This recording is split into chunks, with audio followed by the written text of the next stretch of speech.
Hello, hello, hello, everybody. How we doing? Hello, DH Express. Hello, Josephine Lumiere. How we doing, folks?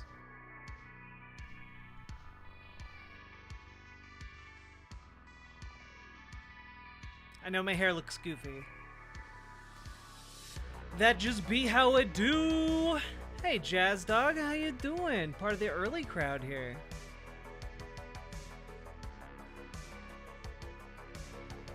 LB, what's up? Destiny fucking sucks. True. Not his biggest fan.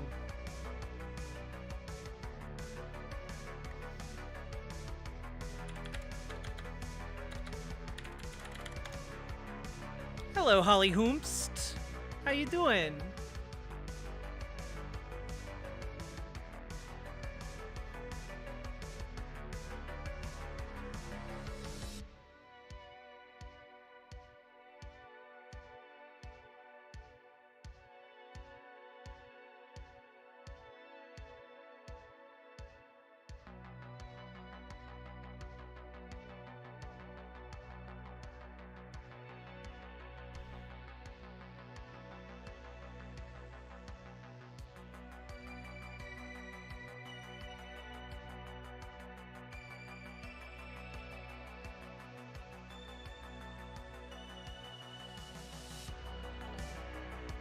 LB, thank you very much for subscribing. Hello, the Mana King. Hello, Lasu. How we doing, folks?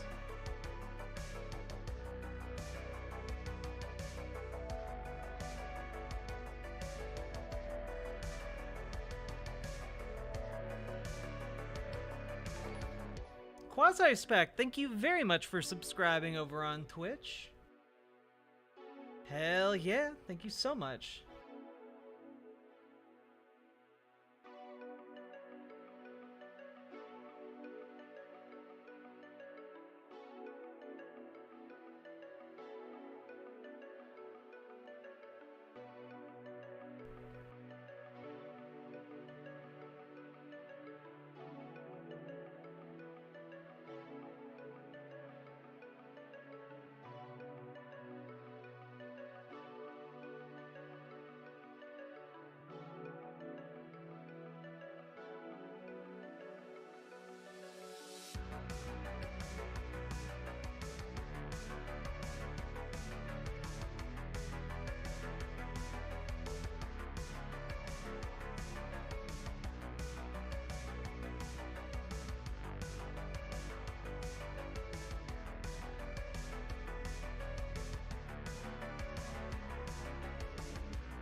Intense focus? Yeah, I'm trying to get together a bunch of different things for the show.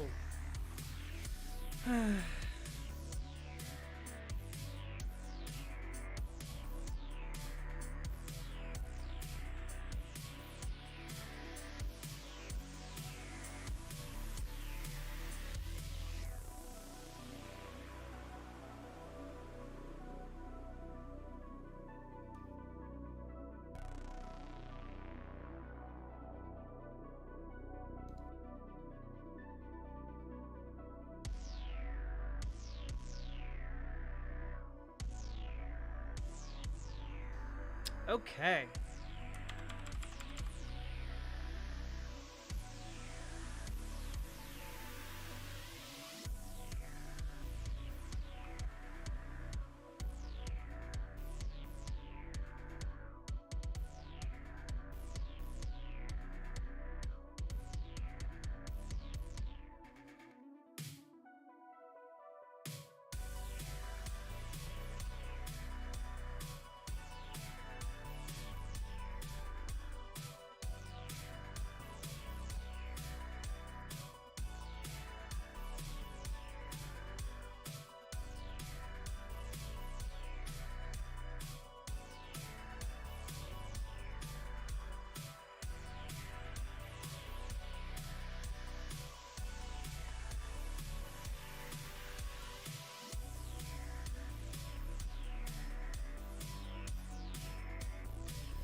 All right. Hello, hello, hello. Why is Destiny defending a POS like Crowder? Who knows? We'll figure that out as we go along. Ugh, my body. Getting old sucks, chat. You wake up and sometimes things just hurt.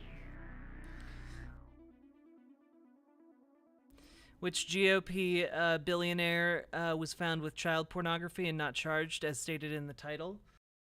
His name is Denny Sanford. It's the richest man in South Dakota.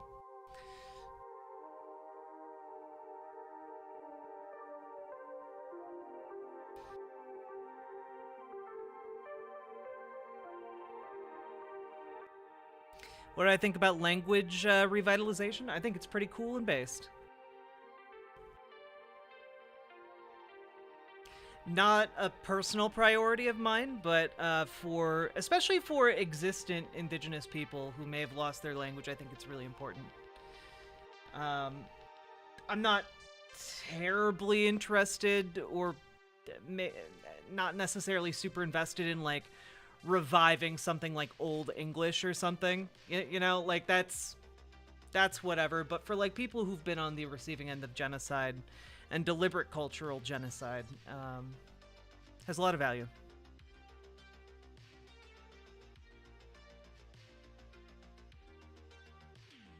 Oh, I thought you were going to say all of them? I mean, that would also be a valid answer, true.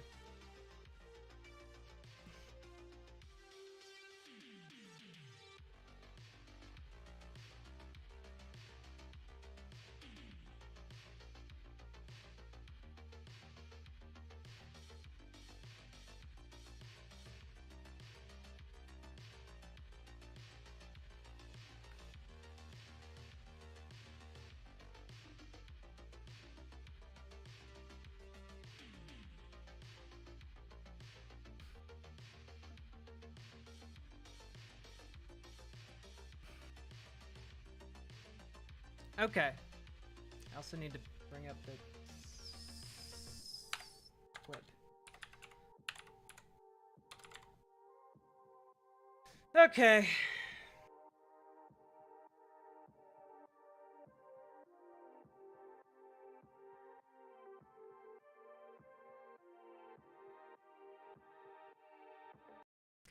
According to Google, it says that T. Denny Sanford is a philanthropist, so he donates to charity. It still doesn't make him or any of the other billionaires good people. Literally every billionaire donates to charity. It's like the single biggest way of like getting tax breaks while also achieving their economic ends.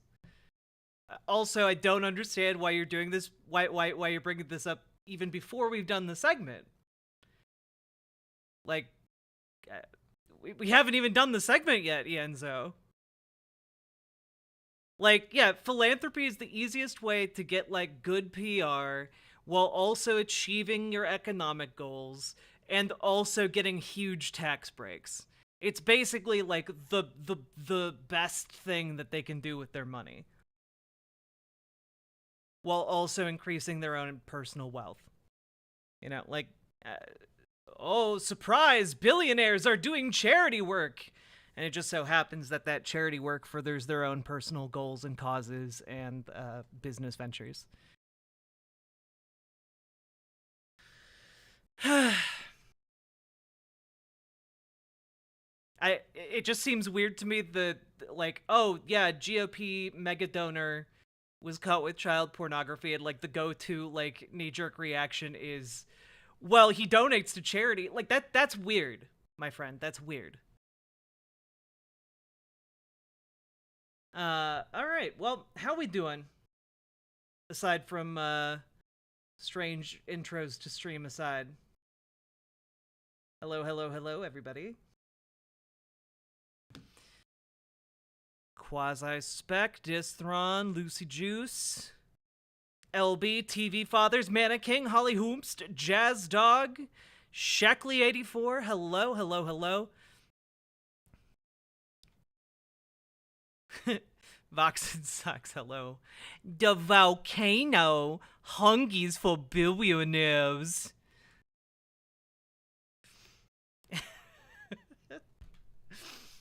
Hey, Sweetmith's Music, how you doing? Insomnia is still kicking my ass, but not quite as badly. Hell yeah. Being a philanthropist just means they have a bunch of tax write-offs. Yeah.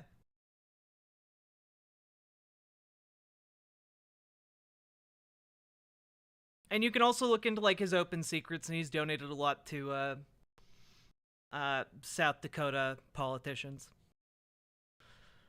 And being a billionaire likely has like some kind of untrackable dark money super PAC. Hey Entrama, how you doing? How you doing? Glad y'all are doing okay. Well, folks, today we're talking about a lot of stuff today, okay? So you better tighten your belts, gird your loins. Make sure all your bits are in place so they don't get shorn off by the wild roller coaster we're about to embark on. Am I late? Nope, we're just starting. It's a Roro. Hey, gay Aaron. My favorite of the gays. Gay Aaron. Not to be confused with straight Aaron. Straight Aaron, as we all know, is to be shunned. Not because he's straight, just because he's real weird at parties. It's cool watching her makes you... Oh, it's true. Yeah, I am cool, and watching you does make you and me sexy. All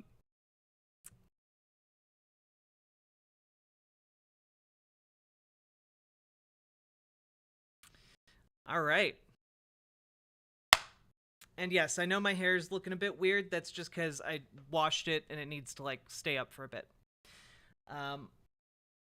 First, before we really get into any news or business or whatever, I just wanted to show this because I stumbled across it on YouTube and I thought it was neat. Basically, this guy makes his own like hand prosthetics. Like he lost like 4 of his fingers. And so he makes his own hand prosthetics, and they're real fucking cool. Actually. Hello and welcome back to my channel. In today's video, I'll explain some of the differences between my current and previous prosthetic devices, as well as some of the new abilities that I've gained by using the new hand. So let's get started. Because the way the old hand articulated, the form factor of the fingers ended up being quite a bit longer than my natural fingers. Now with the linked design of the new fingers, I was able to build them a lot closer in length to my natural hand. It's so cool. This makes activities like getting a glass of water from the fridge quite a bit easier. The new hand also has greater holding force than my old device. This makes opening twist tops a lot easier. Finger foods are about the same, but because the fingers close a lot tighter, utensils come to hand a lot better, and I have quite a bit of control over them. That's so cool. The next couple of newly regained abilities won't mean as much to those not in the Missing Parts Club, but being able to pick up small items with my index and thumb is a great feeling to have once again. That's so cool. The next accomplishment kind of took me by surprise. The other day, like to me, this looks like a Luke Skywalker, like, you know, metal arm, and I mean that in the coolest way possible. While I was driving home, without really thinking about it, I grasped the steering wheel and was using my prosthetic to drive like I did when I had two natural hands. The next clip demonstrates the grip force I'm able to generate with my new device. Much to the great disappointment of my furry overlord, I'm able to grasp and vigorously shake this box of treats without fear of dropping and scattering them all over the floor. I'm finding that the more I use my new hand, the more I'm able to figure out ways to incorporate its features into my daily activities.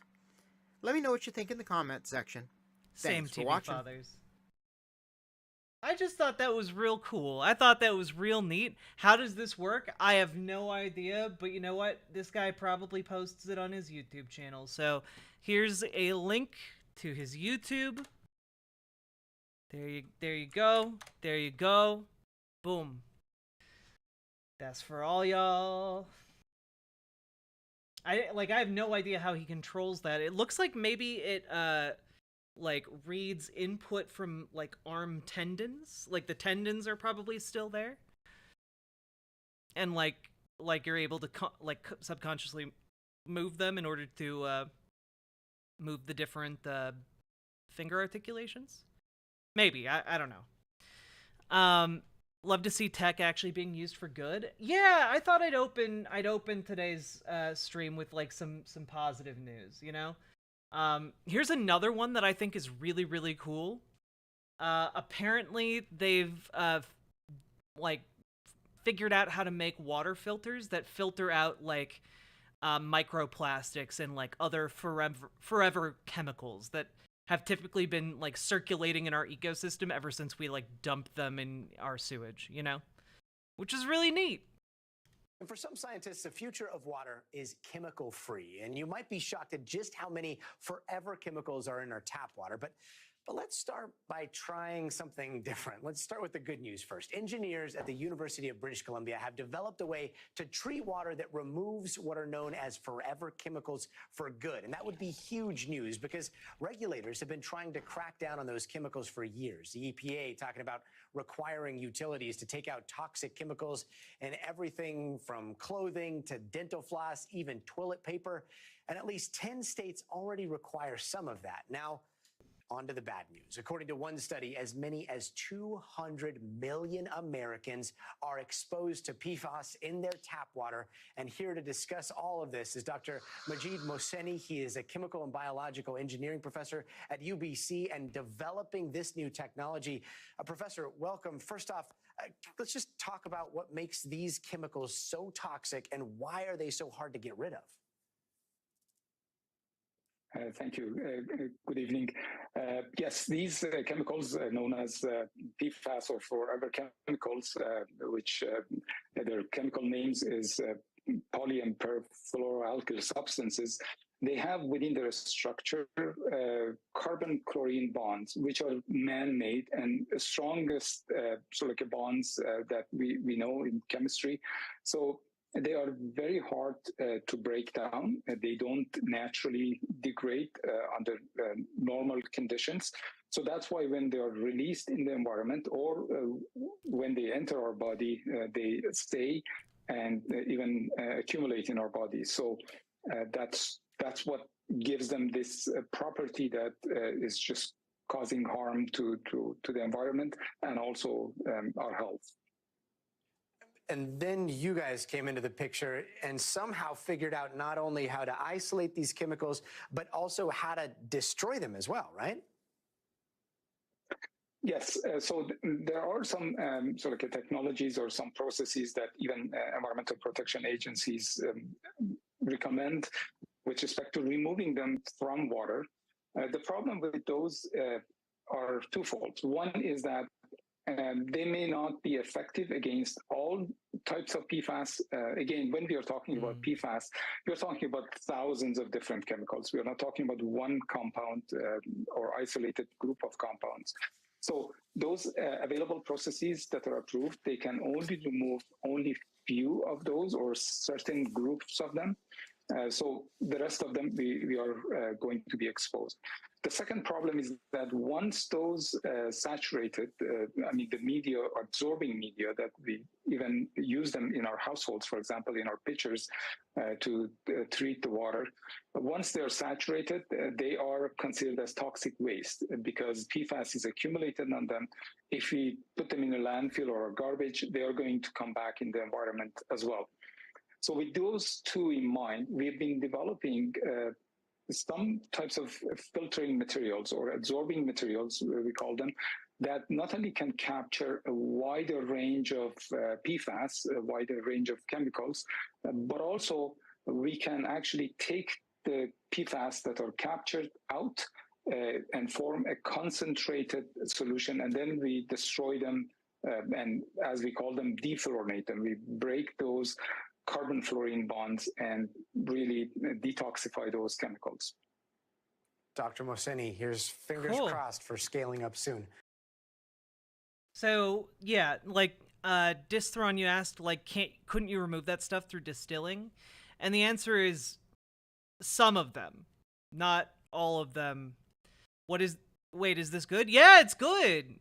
We can get through. We can start trying to get rid of, like, instead of just certain parts or certain groups of these kind of forever chemicals, they've developed kind of like this filter that can catch those specific types of chemical bonds, and then remove them and concentrate them into, like, blocks that can then be destroyed in, like, a chemical solution specifically built to break apart those kinds of bonds.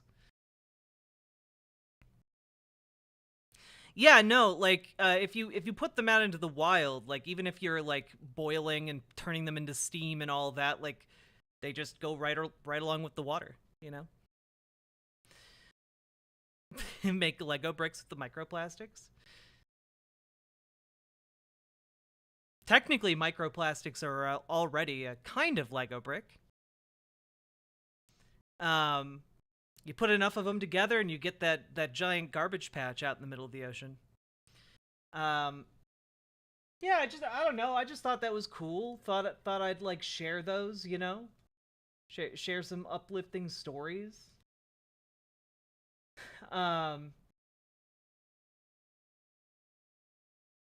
Okay, we're also going to get to this one, which is not an uplifting story. PFAS was one of those little time bombs just waiting in the background, not as important as something like climate change, but a potential major future issue. Yeah. The tumor Legos are not super fun. The plastic patch that's as big as the state of Texas? Yeah, that one. So, folks, I don't know how many of you are in Texas, but there was a mass shooting yesterday, sorry, not yesterday, 2 days ago, late at night. For those of you who are unaware of this story, essentially a family heard their neighbor shooting his gun at around 11:30 at night. They went over, asked him to maybe not shoot in his yard because they had babies that were sleeping. And that guy, who was a bit inebriated, proceeded to kill 5 of them, including an 8-year-old boy. After that, he took off, and he is currently on the run in the state of Texas. Authorities have said that he shot all of them execution style, so point-blank range in the head. Yeah, he's currently on the run.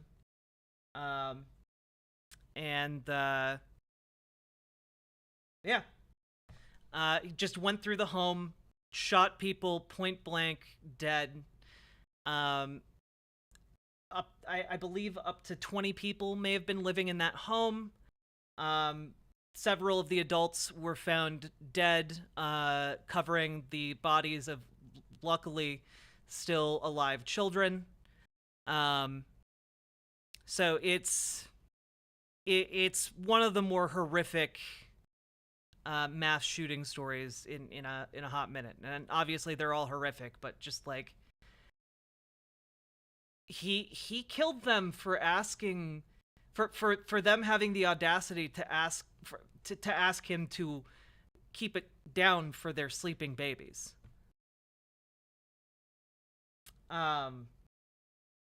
There's really like chat, we live in a country that has so many guns that like I implore you, like, to keep yourselves safe. Like, if you are prone to like getting angry at fellow drivers on the road, reel that in. Reel that in, because there are people out there who, when they get angry at you because of how you're driving, they will try and murder you. You know? There are people out there who, double check your directions, because there are people out there who will murder you for, like, driving into their driveway.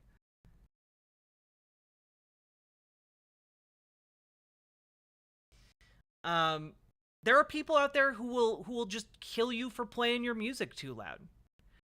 Or for asking you to keep the noise down. And there's, honestly, right now, in the immediate now, there's not much we can do about that. And there aren't any programs to, like, take those guns out of circulation, or incentivize those guns to get taken out of circulation via, like, buyback programs. There's just nothing like that right now in our country. And I guess my only piece of advice is, if somebody is keeping you up because they are out shooting their gun at night, it might be extraordinarily irritating, but that person represents a threat to you and your family, and like you need to like deal with that by shutting the fuck up and considering moving away from that nut job. Because unfortunately, there's nothing there. Nobody's gonna do anything about it until he like fucking snaps and murders half your family. Because you know what?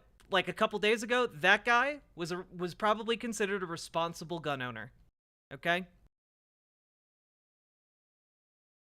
So there's really nothing you can do about it.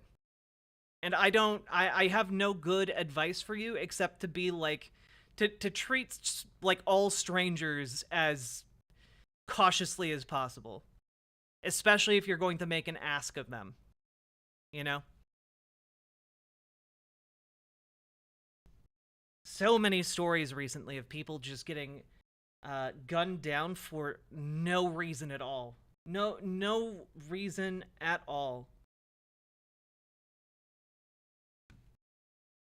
Here are some more details on the current ongoing manhunt for this suspect.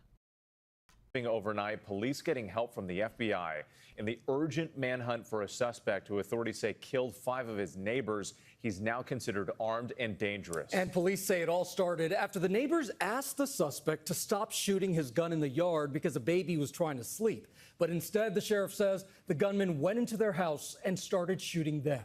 The attack in Cleveland, Texas, one of 176 mass shootings in this country in just the first 120 days of this year. Jesus so let's Christ. get the latest on the manhunt from ABC's Matt Rivers, who's live in Cold Spring, Texas this morning.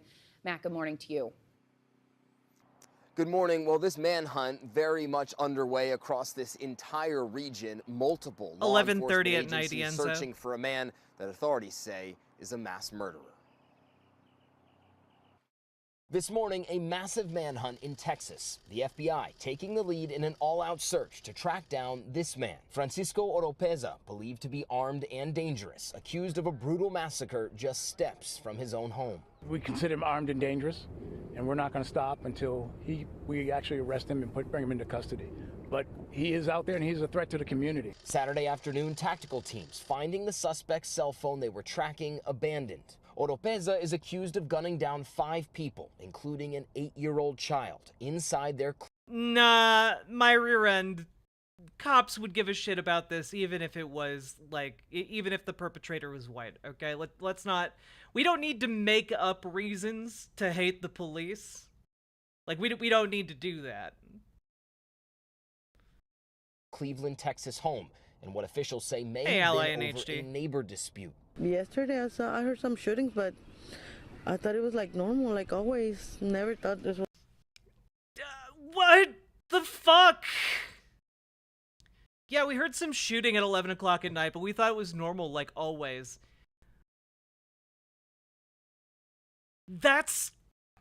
Like, so many Americans live in this bubble where, like, that, like, yeah, it's just normal to hear gunshots all day.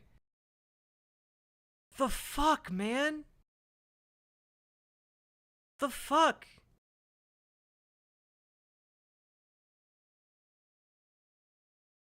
The fuck? Was happening. Authorities say it all started Friday night around 11:30 p.m. when neighbors approached the 39-year-old asking him to stop firing a weapon from his porch. The neighbors trying to get a baby to sleep. One of the victims came out of the house and said, hey, we have a small baby that's trying to Like, I gotta be 100% honest with you. If your neighbor is shooting their gun off at 11:30 at night, and you are, like, unable to get your infant to sleep, this might be a situation in which you call the cops specifically because that other guy is armed with a gun and you don't want to antagonize him. Yeah, confronting the armed guy is not, like, maybe the best move in a country where people regularly murder each other for far less. sleep, and the man said, I'll shoot out in my front yard, do what I want to in my own residence. That's when police say Oropeza, who was intoxicated, became agitated, walked over to the house, and opened fire. The sheriff saying the victims were all shot from the neck up, quote, almost execution style. I mean, that's so sad. Can't believe it. I mean, I have kids and I can't imagine this happening. Police say there were a total of 10 people inside, all from Honduras. Deputies reporting 2 of the women found shot were each laying on a child. Those 2 children survived the massacre. Now, authorities say they have been called to this suspect's home before for disturbances in the past. This investigation very much continuing into yet another mass shooting in America. Truly awful details there. Matt Rivers for us. Thank you. Hi, everyone. Just awful stuff. And for folks in Texas, please keep yourselves safe while this guy is on the loose. I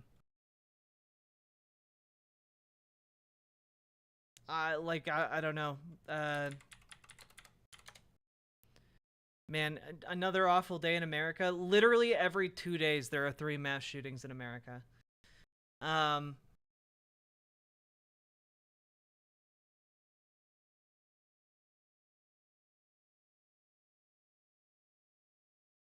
What place was this?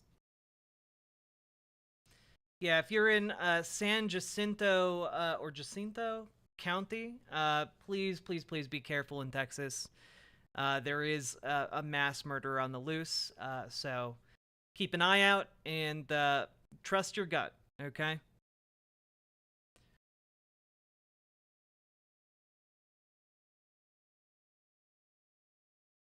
When I first heard the story, I thought it was some unhinged dad that took out his family with a gun. Yeah, that is what one would think, but still bad. Ah, fuck, man. Sad as hell. Okay. Additionally, this was rural Texas. Yeah, I can see that might be an everyday thing. This is part of the greater Houston metro area, so no, not at all normal, just saying. Well, I'd like to hope not. Like, Jesus, if you're hearing gunshots every day. Fuck, man. Get out. So I thought this story was interesting. This is from the AP News. And some of you might recall that over like the past year or so, there was a lot of like contentious conversation in the online streaming community about the concept of do-it-yourself HRT, or bathtub estrogen, as some people called it derisively. And frankly, a lot of people dismiss this as like, oh, that's fucking insane. Like, you could poison yourself. Don't do that. Right? And on the flip side, most of the people who are advocating it for do-it-yourself HRT were doing so from a position of, hey, it is very real that it could be, that it could turn into a situation where HRT is no longer available to trans people in certain areas, or people for economic reasons might not be able to get their hands on HRT. And wouldn't you know it, now the AP is reporting on the fact that, yes, in places where trans people cannot get their hands on HRT, they are turning to do-it-yourself methods. When states limit care, some trans people do it themselves. With her insurance about to run out and Republicans in her home state of Missouri ramping up rhetoric against gender-affirming healthcare, Erin Still nervously visited a foreign pharmaceutical site as a last resort to ensure she could continue to get the hormones she needs. Still, 26, sent a $300 bank transfer to a Taiwan-based supplier for a 6-month supply of estrogen patches and androgen-blocking pills. For 3 weeks, she feared she might have been scammed, but breathed a sigh of relief when a large package arrived at her home in St. Peter's. It's definitely a little scary, Still said, taking a chance like this. I could have had my money stolen, and there's not much I can do about it, but I figured at this point that the benefits outweigh the risks. Still, and others nationwide are scrambling to form contingency plans as Republican politicians rapidly erode access to the gender-affirming treatments many credit as life-saving. Fears became even more pronounced in Missouri this month after Republican Attorney General Andrew Bailey issued a first-of-its-kind emergency ruling that places strict restrictions on the care for minors and adults. While some doctors say self-medicating trans healthcare is dangerous, Still is among a growing population who say they see no other option. If enacted, the Missouri rule will require people to have experienced an intense pattern of documented gender dysphoria for 3 years and to have received at least 15 hourly sessions with a therapist over 18 months or more before receiving puberty blockers, hormones, surgery, or other treatment. Patients are also must be first screened for autism and social media addiction, and any psychiatric symptoms from mental health issues will have to be treated and resolved. Basically, if you have any kind of mental health disorder or a social media addiction, you will not be allowed to access gender-affirming care in Missouri. Like, that's how draconian this emergency order is. Okay? So the reason people are turning to shady means is essentially to try and get around these horrific regulations. I love my neurology being treated like a disease. Well, you know, we are reverting back to fascism times, and we all know what the fascists thought about autists, okay? We all know, okay? We all know that the Nazis made the distinction between the high-functioning Asperger's and the low-functioning autists. So, you know, they just want to go back to that. Why do they need to know if I'm autistic? Because there is some level of like a relationship between autism and like gender dysphoria. And it's speculated that largely autism leads to kind of like more skepticism or like a lack of a grasp on like social dynamics and social like mores, and therefore like people with autism are more likely to see gender constructions as kind of bullshit, which they are. So that's the link. But they're using that link in this case as a, well, if you're autistic, you can't be trusted with your own healthcare, so you can't transition. Yeah. That's literally the reason. They think and I'm going to drop the R slur, Republicans think that autistic people are too retarded to know what their own gender is. That they actually think that, and it is explicit in their legislation. That is what they think. And I'm using that term specifically and correctly. Okay?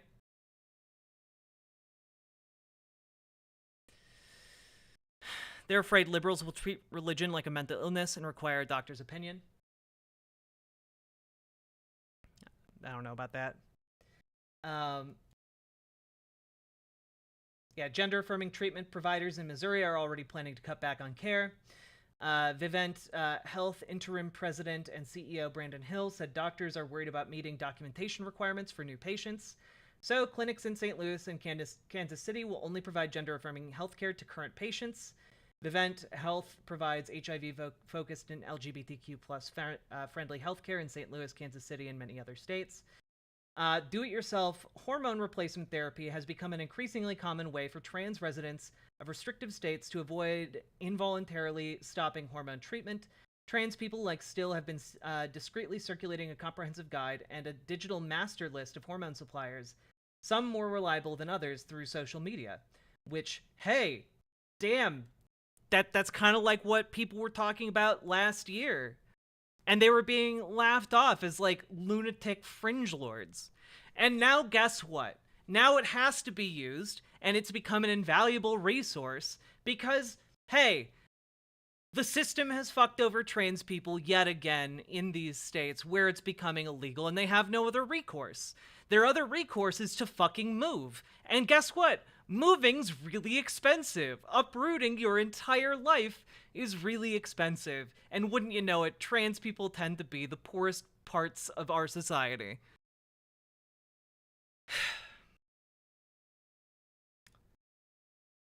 This online marketplace, known as the gray market, is comprised of unregulated suppliers who sell legitimate medications, sometimes name brand, outside the distribution channels authorized by the manufacturers.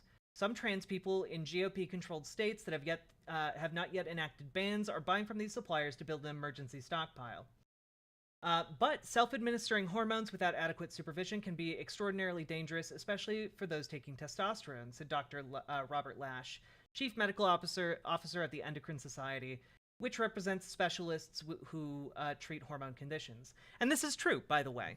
The reason trans people go in to the doctor to have their blood levels checked and, like, their hormone levels checked is because if something goes wrong, it can really fuck you up.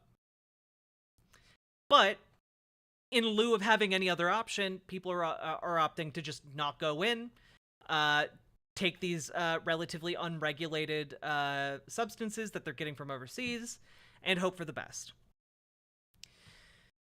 And, like, the situation is just deteriorating to the point where, like, if these substances become more controlled, if they start having packages checked from certain locations, if they start having these issues, well then trans people are actually going to have to do, like, some bathtub estrogen shit in order to get the care they need.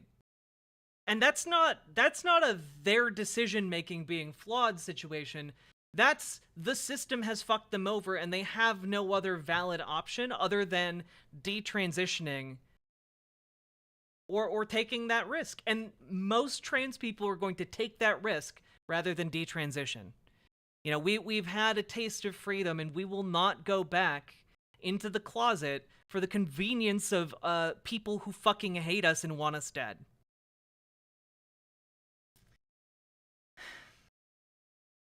Although taking testosterone can help trans men develop some desired physical features, it also increases their risk of blood clot or stroke. Lash said doctors need to closely monitor a patient's red blood cell count, lipids, liver function, etc., and adjust their dosage accordingly. Estrogen use can also increase the risk of blood clots, he said. powerful medications that have a lot of effects on the body's systems, not all of which are good. Taking these hormones on your own is just an invitation to running into problems. People need to be extraordinarily careful when using them, and really shouldn't without medical supervision. He cautioned against taking hormones from any unregulated pharmacy, veterinary source, or overseas provider. Even for those willing to assume the risks, not all trans people have the same level of access. Trans men like Levi Sobel, a 30-year-old from Springfield, are finding it much more difficult to source testosterone than other hormones. Testosterone is classified in the U.S. as a Schedule III controlled substance, along with ketamine and some opioids, and is subject to more regulations than the typical prescription drug. Sobel said unregulated testosterone providers are pretty much non-existent in the U.S., and it's unwise to buy from international sellers because of the high likelihood of the hormone being seized by U.S. Customs and Border Protection. This makes it essentially impossible for me to stockpile in the same way my trans femme friends can, Sobel said. The best I can do is stretch it to make sure I'm using every last drop from every vial. Stacey K, an autistic trans woman and comedian in Kansas City, has already saved up enough injectable estrogen to last about a year. Oh wait, I think Stacey might follow me on Twitter. Hi Stacey. Wasn't expecting to see you in this AP article. Has already saved up enough injectable estrogen to last about a year. The more she can stockpile, the more time she has to prepare her plan to relocate if the emergency rule isn't blocked in court, she said.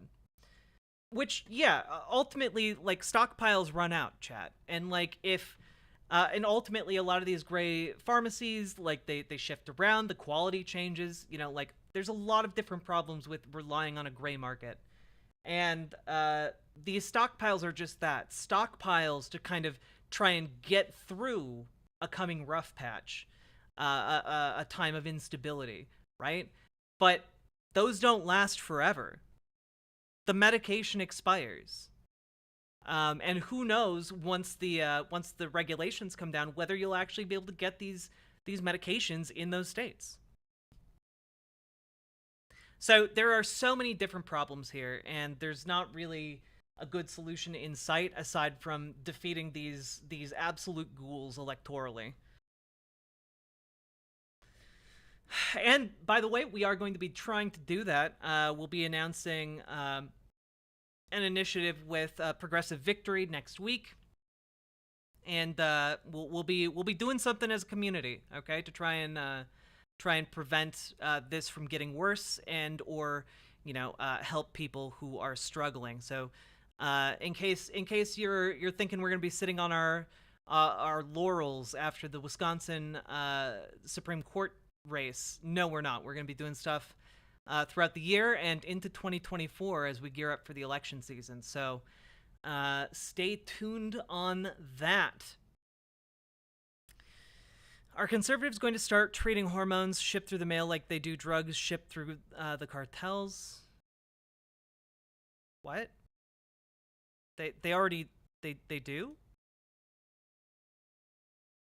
That, yeah, like, yeah.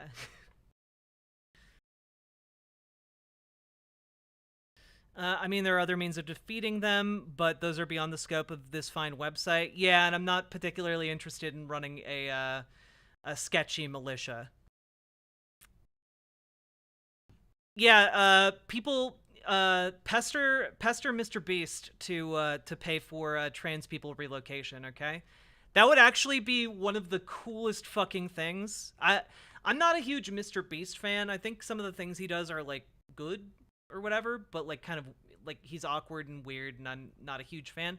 But I will take all of that back, and I will fucking high five that guy a billion times, because if he actually paid to like relocate trans people from southern states to safe havens, that'd be cool as shit. He's also kind of exploitative. Well, yeah, no shit. We live under capitalism. Literally every charity thing is exploitative.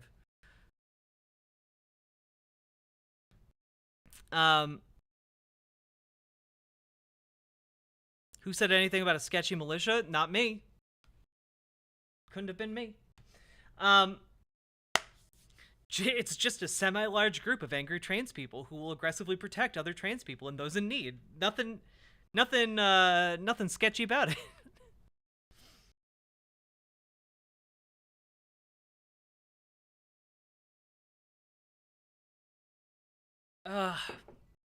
Goodness. I'm having a hard day, so it's really nice to just kind of chill with you guys.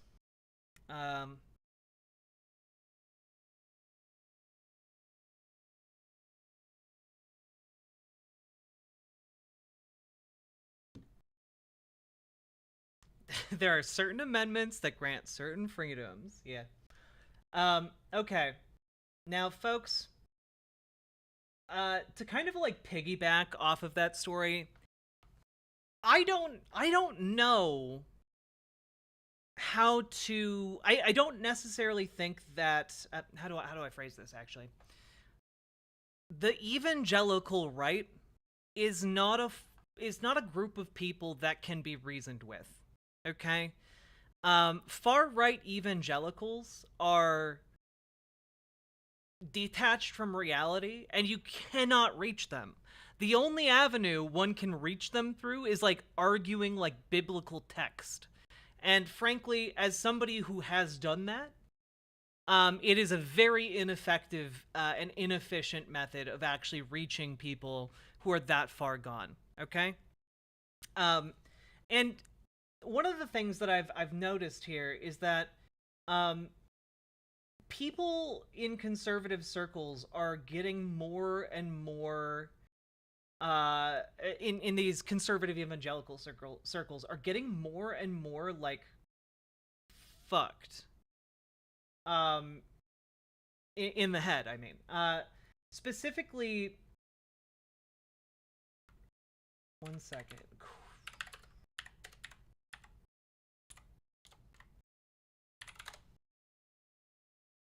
Yeah, specifically, you get stories like, not stories, but you find people who are just like straight out and out bigots, and you look at like what they have to say for themselves, and it's just like, hey, why do you think this horrible thing? And they'll just say, I think it because it's in the Bible, and then they like that's it. That's the end of the argument. That's all the argument that exists. Like, hey guys, why do you think the Jews should die? And they're like, well, cuz it's in the Bible. And it's like, well, you can argue all day until you're blue in the face that no, actually the Bible doesn't say that. They don't care. To them, it's immaterial what's actually in the Bible. The Bible's just a symbol to them, right? And one of the best examples of that I've seen, I just came across this today. You get Corey J. Mahler here on Twitter, and he's like a nobody, but you take a look at his profile. Oh, Christian Lutheran, Christian national or confessional Lutheran, Christian nationalist, patriarchist. Categorically unapologetic, a bunch of German that's probably some kind of Nazi shit. And then he goes on Twitter today and tweets out, interracial marriage is tantamount to murder. And when somebody asks, what's your scriptural basis for this? He just links the ESV. He just links to like where you can read the English Standard Version of the Bible. Like that's it. That is the entire argument for these people.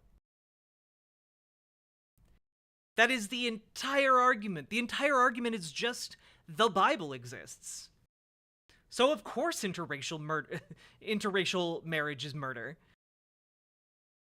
And this is what I just want to point out. Because for a long time, when before I got into doing streaming, I was of the opinion that if you just make good arguments to people, they'll come around because, they live in material reality, you live in material reality, and if you make arguments to material reality, they will be able to understand, follow along, and, come around to a more correct position, right? And the reality is, folks, that's just not true.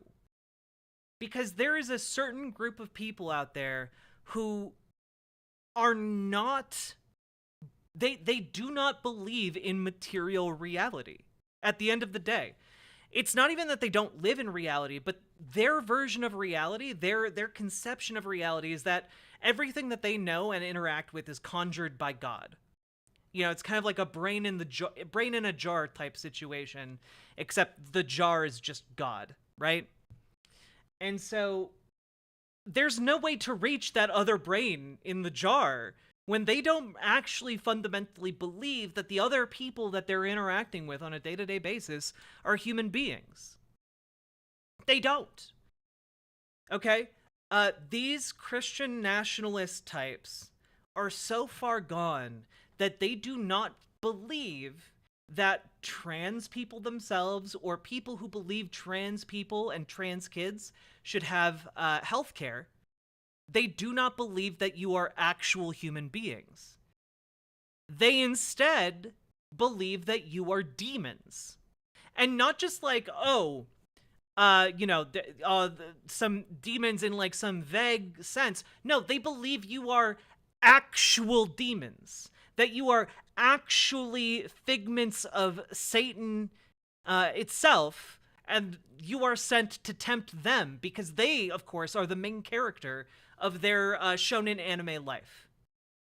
They are the main character. You are just roadblocks to tempt them into misdeeds.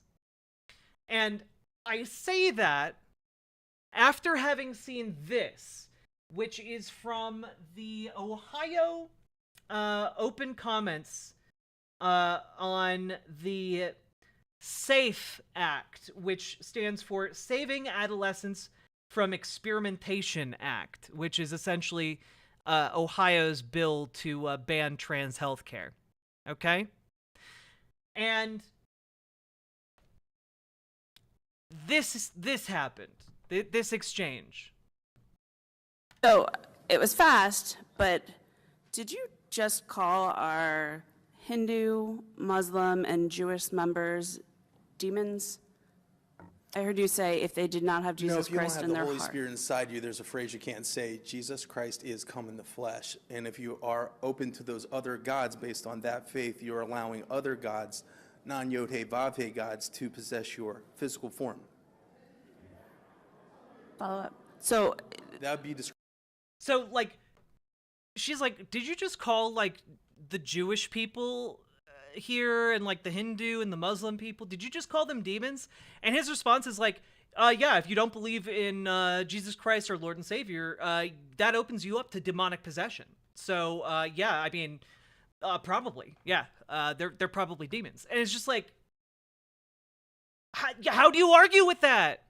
How do you argue with somebody who is so divorced from physical reality? What is the counter here? Aside from, like, hey, guy, you're a fucking nut job. Get the fuck out of this building. Yeah, reincarnation, bro. Totally nuts. Anyway, let me tell you about this guy who can walk on water and turn water into wine, and who would fucking slay you where you stand for your sins against him. Described as being giving access to your physical form. You're the mystery hidden from angels for generations. The hope of Christ, hope of God, Christ in you. So if you're not down with that, so to speak, if you're of another religion that's not of that, you've given access to non-godly entities to make your decisions. Representative Liston, could you bring this back to HB 68, please? Well, so I'm concerned that he's calling our members demons and saying that that's why we support this, not or demons. we are against this bill. No, we're all hopefully human entities, but like what you allow. No. I'm not calling you demons. Hopefully you're human entities, but no, there's no argument here. There's no position here to attack. This guy is about as coherent as some, like, drugged up lunatic on, like, a street corner who's, like, waving his arms because he believes that he's, like, controlling the flow of traffic instead of the streetlights. You know, like that. He's making about as a coherent argument as that guy is. Allowed to rule your spirit, your soul, and a body, right? And what you allow to rule in the spirit, controls your physical soul and your body if you're in order. But a lot of times your body's in control, uses the spirit to feed its energy. It's kind of a metaphysical conversation. I'm not calling you demons. I'm just bringing up the fact that you might be possessed and making decisions without the discernment of God. I'm just, I'm not calling you demons. I'm just bringing up the possibility that you're possessed by demons. Because I view you as possessed by demons. All right, and I will just say on behalf of my members and those we represent of other religious backgrounds that any opposition to this bill, I will strongly say, is not from possession by demons. But So thank you very much for Goddamn. Representative Beth Liston? Very based. My goodness. I do not know how she was able to keep her actual composure throughout that, because the fuck? That's all I have. There's no argument here. There's no argument to be made, really, against this particular position. Other than trying to drag the conversation back to, the empirics of the situation. But, that guy just straight up denies empiricism. That's his solution to that argument, is just, oh, empirics aren't real. If he thought the empirics were real, then he'd be arguing on empirical grounds instead of just calling people demons. Oh, you disagree with me. You disagree with me because you are demonic. You are possessed. You are godless.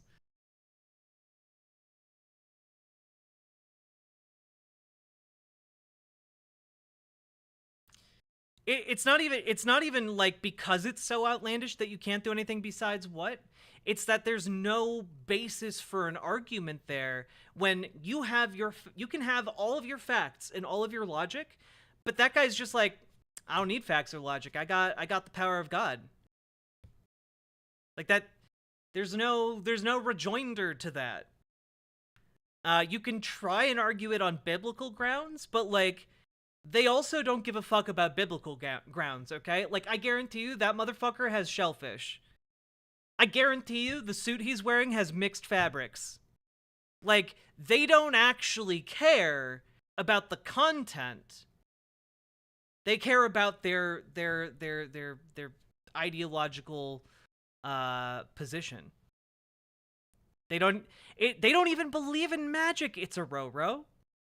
I mean, some of them will claim to, but at the end of the day, they aren't particularly worried about magic or even the reality or existence of God. They just use that as a way to sidestep any potential arguments.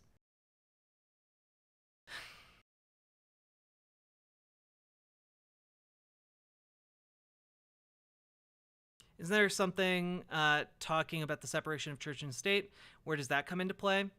I gotta be honest, Dr. Loopster, when you're talking about these specific people, they don't believe that separation... They believe that, fundamentally, separation of church and state was a mistake on the part of the Founding Fathers.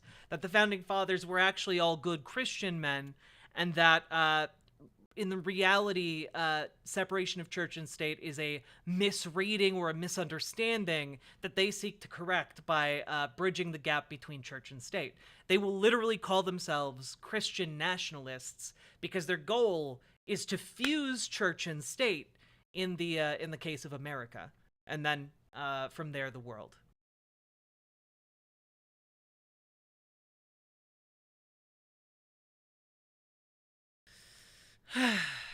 So, yeah, they don't believe in that concept.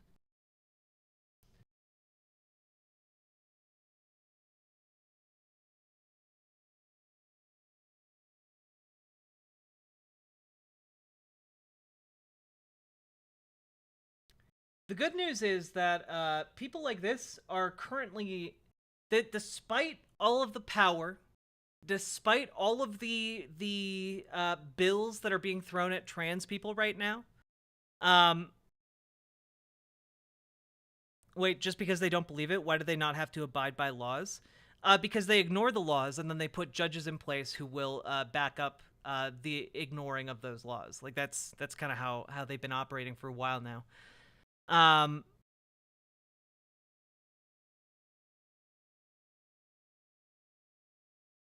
Yeah, and then they get into power and make the laws. That's kind of the how is it legal?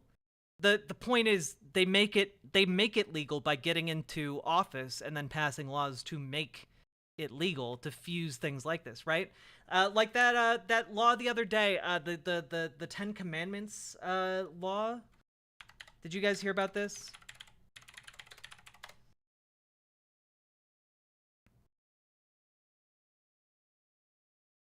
News. Yeah, Texas is trying to pass a law that would require the 10 Commandments to be put up in every single classroom in the state. You know? So like they make it legal by passing the laws. That's how they do it. You know? There's no legal prohibition to like fusing church and state. It's mostly just been kind of like this informal rule that we have had for centuries, and they at this point they're like, that rule's stupid. We want to be in power with national with Christian nationalism, you know. So then they pass new laws, and like the ethos that both parties used to agree upon, which was keep religion and the state separate, is no longer there for the conservative side of the spectrum. So yeah. You know, if there was like a like an amendment that demanded separate the separation of church and state, they would simply seek to change that amendment, you know?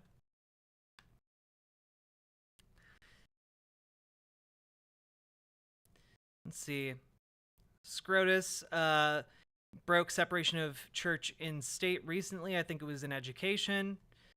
There doesn't even seem to be pushback. I'm so confused how this goes on.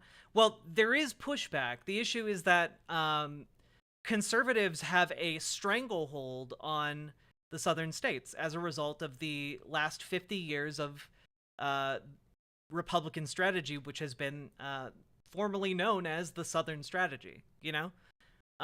So they get supermajorities, and they galvanize their evangelical base into desiring Christian nationalism as an outcome.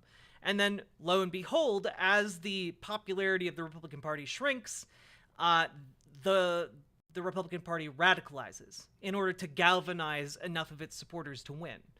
And unfortunately, in southern states, that can be sometimes a very significant majority of the population. And so you get states that will elect majority legislatures to basically put in place like Christian nationalist policy, you know? And in those states, there is pushback. There's pushback on a legislative level, on a local and public level. There's pushback legally, but ultimately they are able to weasel through a lot of things because they have very powerful money backing them and a whole lot of other resources at their disposal. And frankly, Democrats sit back and look at that and they're like, well, this makes us look real good. So why should the democratic system get involved in, or the Democrats' system get involved in trying to stop this?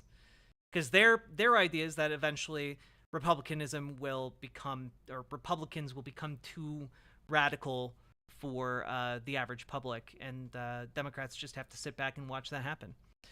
What are options for change? So many stories of problems, but no options for fixing anything.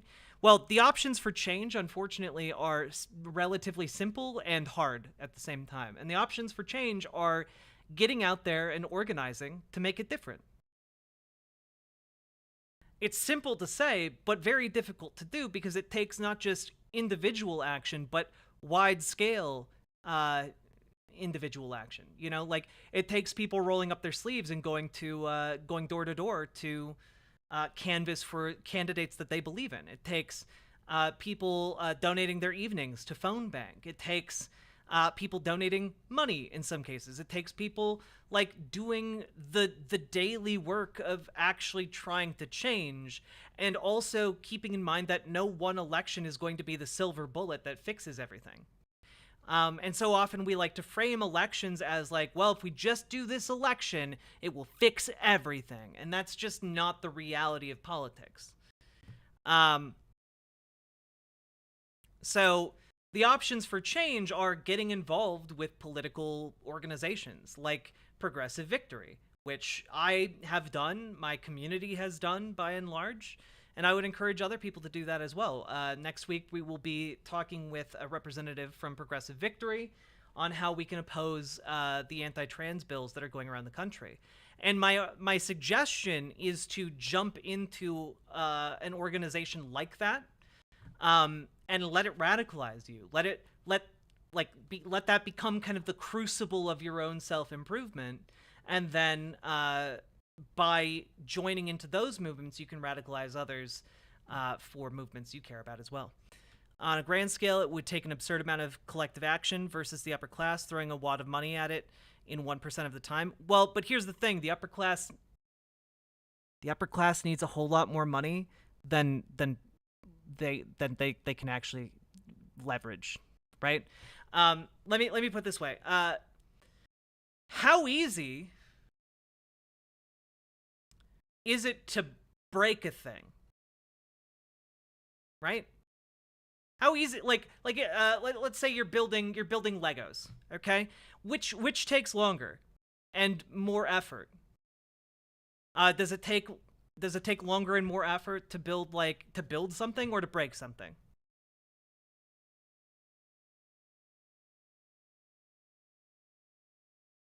It's a question for you, chat.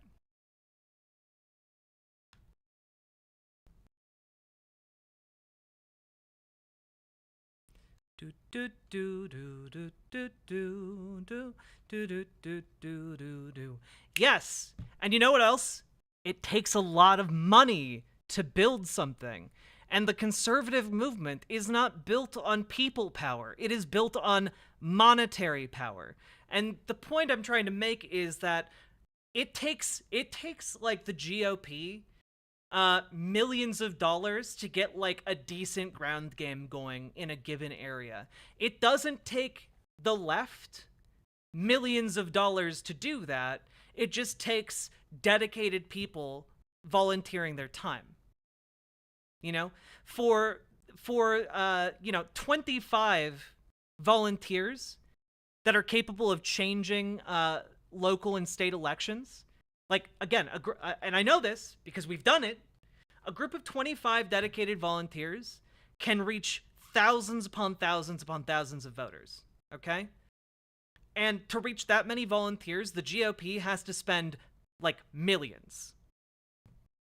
So the point I'm trying to make is that, sure, the GOP can spend a lot of money, but if you get people involved, it breaks their money. You can have so many Legos, and if you just get like 5 people with sledgehammers, those Lego towers don't mean shit.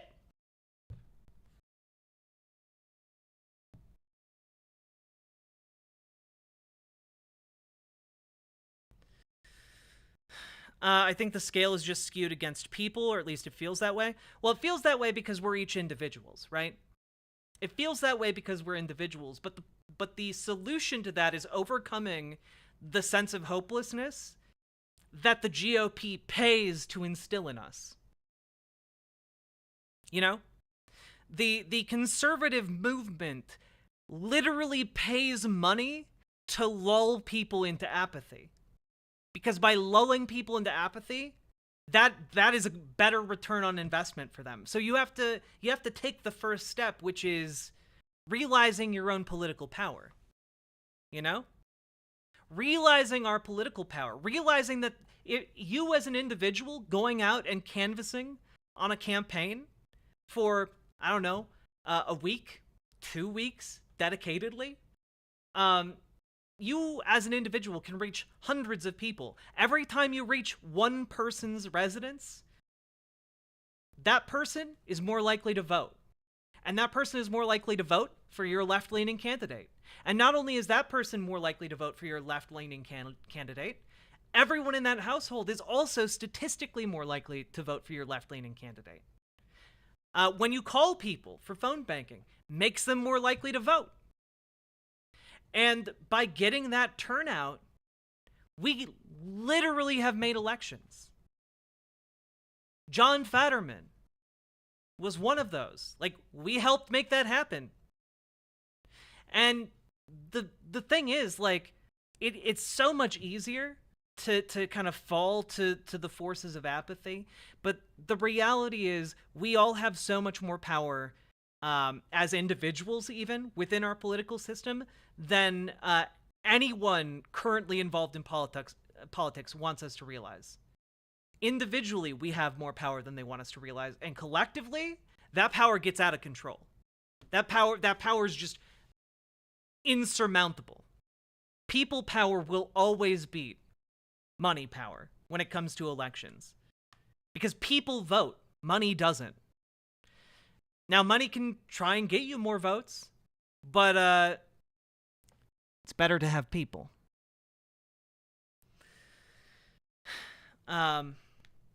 So that's my little spiel on that. It's frustrating. I won't dare bring up lobbying then. Well, look, lobbying I think is a completely different beast than getting out and volunteering and like doing the individual action that it takes to bring about change. Okay, all I'm gonna say is that literally throughout all of human history, the working class has had to deal with unbalanced odds. Whether it was during feudal times when people were like literally serfs in the fields and they couldn't even imagine like killing their god king and taking power, all the way up until like the French Revolution and when the capitalists overthrew the feudalists. Like the scales have always been weighed against the working class, and those scales have always been tipped by gold. But I believe in the power of people. I believe in the power of these hands. I believe that we can do things together. And I believe that that is borne out by the long, inexorable chart of history. You know?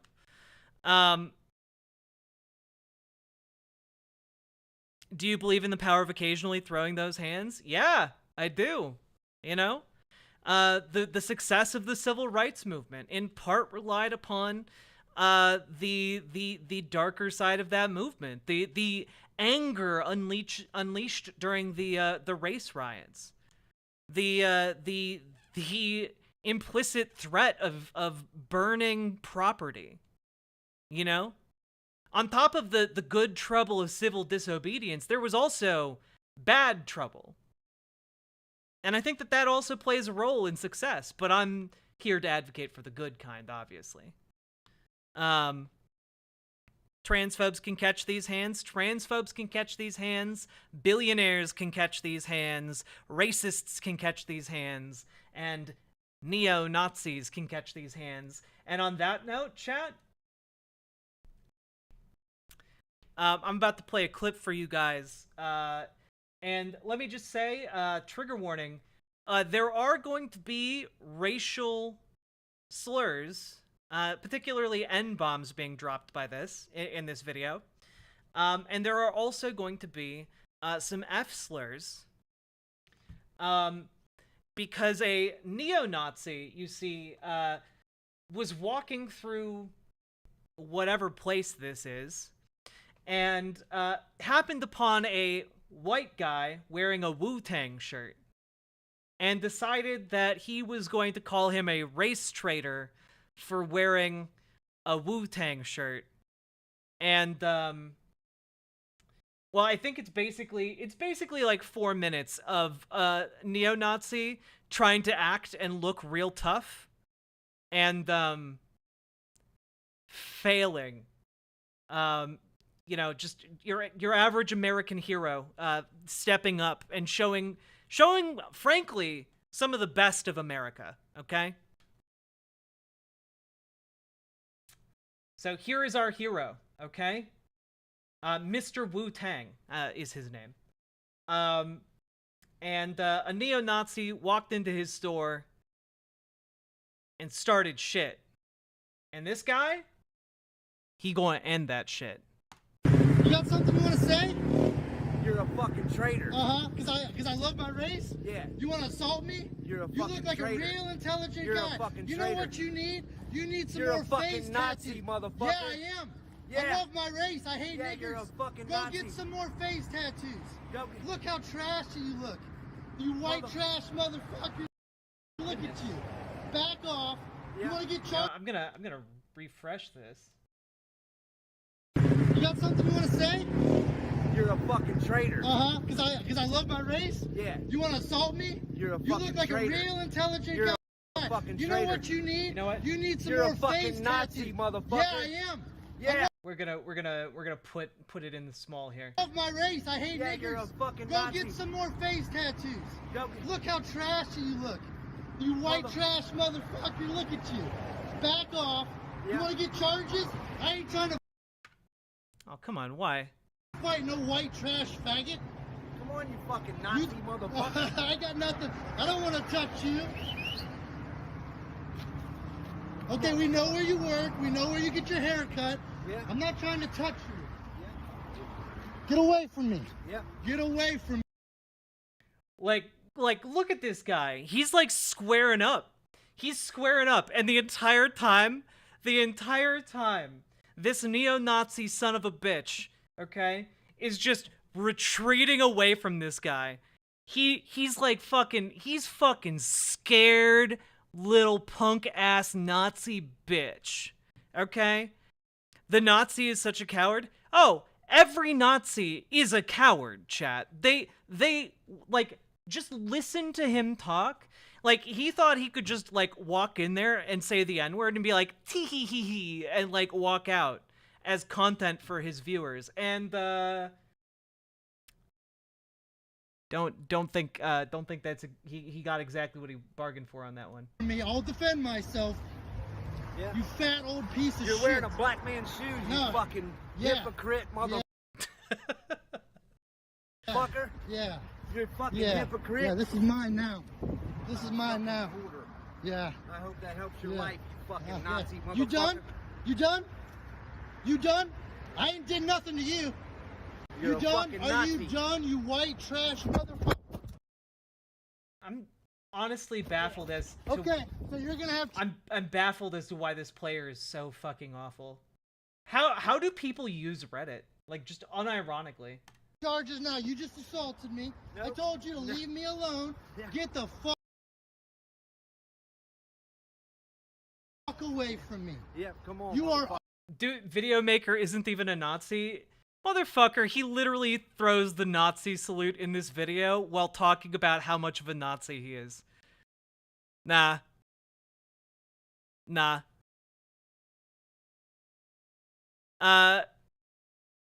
ugly. Nah. Come You on, are mother- poor I genetics. fucked your fucking mom. You're a motherfucker.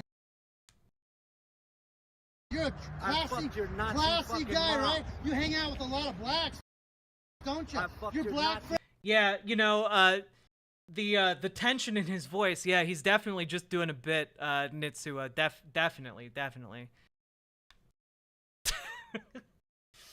Yeah, you know, people who do bits go around just screaming the N-word and talking about how they're Nazis. Friends fucking teach you to mom. talk like that? Yeah. Yeah, we're done here. We're done here. Fucking No, Nazi. you can back the fuck up. Leave The me fuck are you alone. gonna do? What's your name? The fuck What's are you your gonna name? do? What's your My name? name is your dad. Okay, motherfucker. yeah, good talk. My name is Adolf Good fucking talk. Hitler. Your Yeah, dad. good motherfucker. talk.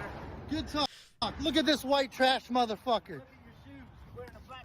Yeah, look at your shoes. Hypocrite. You got fucking no, Nazi. you got no sneaker game.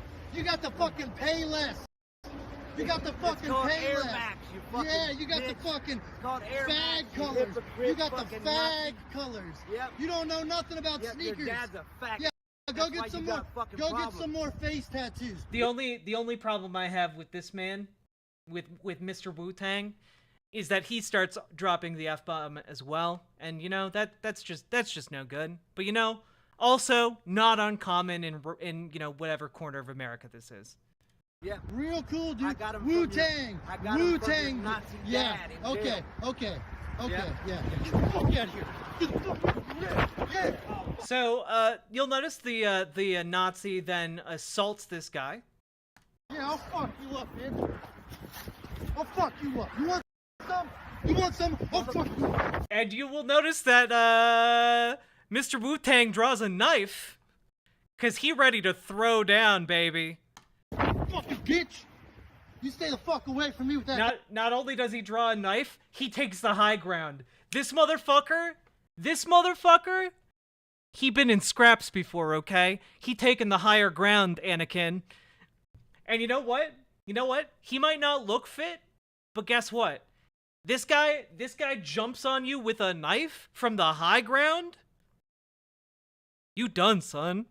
You done. He got a knife. This guy's trying to. Oh, Nitsuha, to make it easier for you, here you go. There's a link to the short version of Umberto Eco's Fascism and to the full PDF text. Should help you out to read a little bit.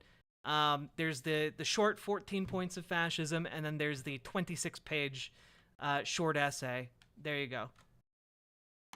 Get the fuck away from me. I will fucking gut you. You wanna stab me for your nigger friends? I'll gut you. All right, you're going. Like the Nazi's voice is like breaking.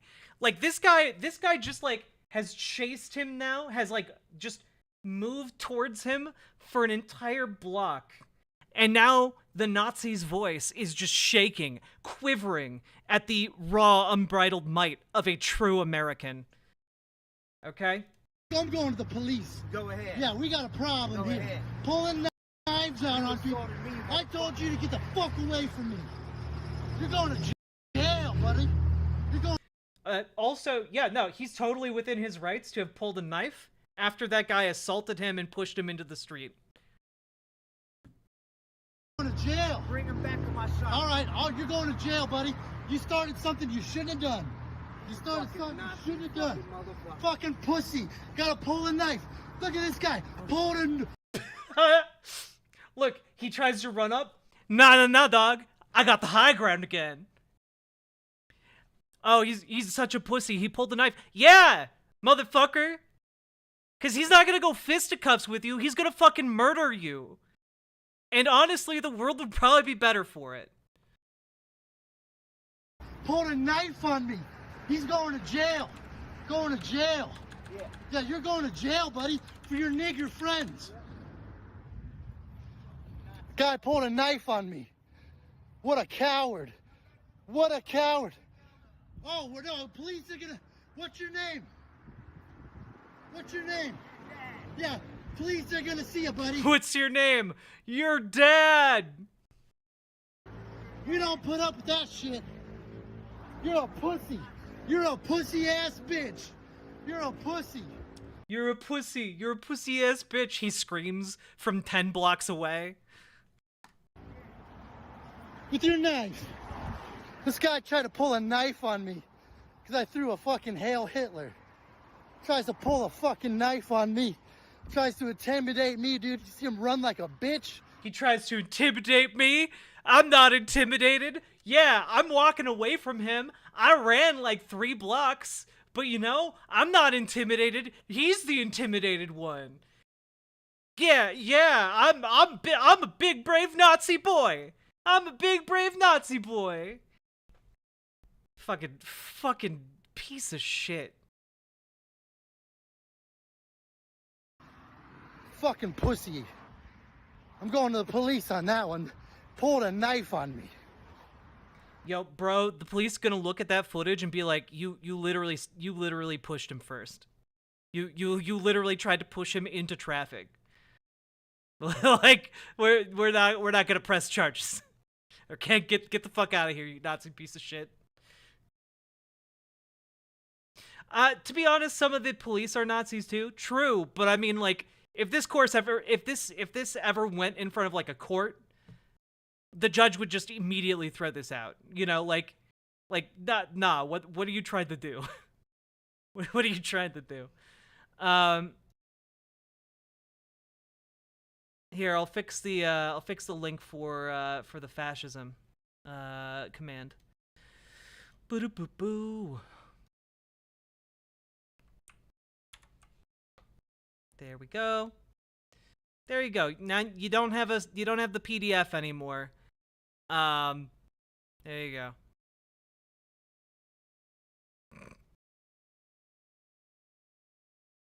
He pulled a knife on me because I indicated that I politically align myself with genocidal freaks. What a pussy. Like, what? My guy. Why would a neo-Nazi make himself look bitch-made? Because all neo-Nazis are bitch-made. That's why.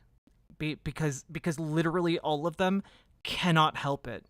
They are literally addicted to being bitch-made, and they have been since the 1930s, okay?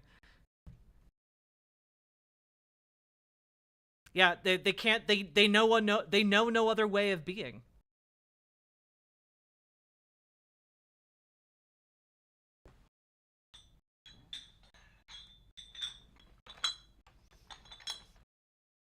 One, two, three, four, five.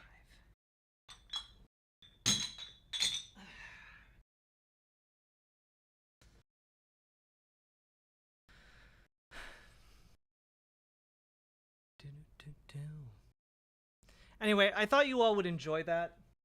Just the true American.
Oh, Nitsua. Also, the guy in the video is named Brian Grossman, and he's a well-known neo-Nazi white supremacist. So, literally, has been noted by the ADL by name. So, you know, I don't know.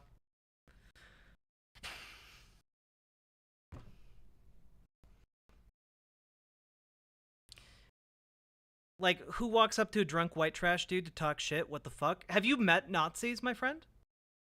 Literally, Nazis do that, like, all the time. Not neo-Nazis try and look for the easiest people to dunk on that they think that they can get away with. That they look for the weakest adversaries they can find, and sometimes it backfires.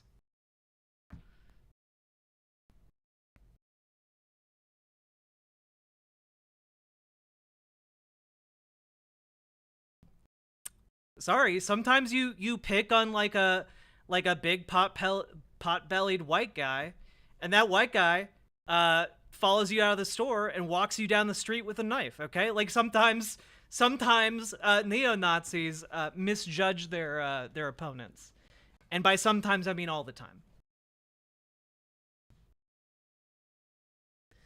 Let's see.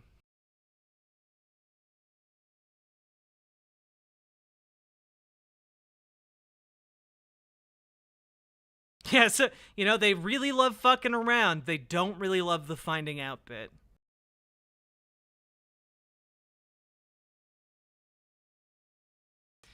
You had a friend who had white pride issues, then she learned and accepted herself and has done a full 180. Well, that's good.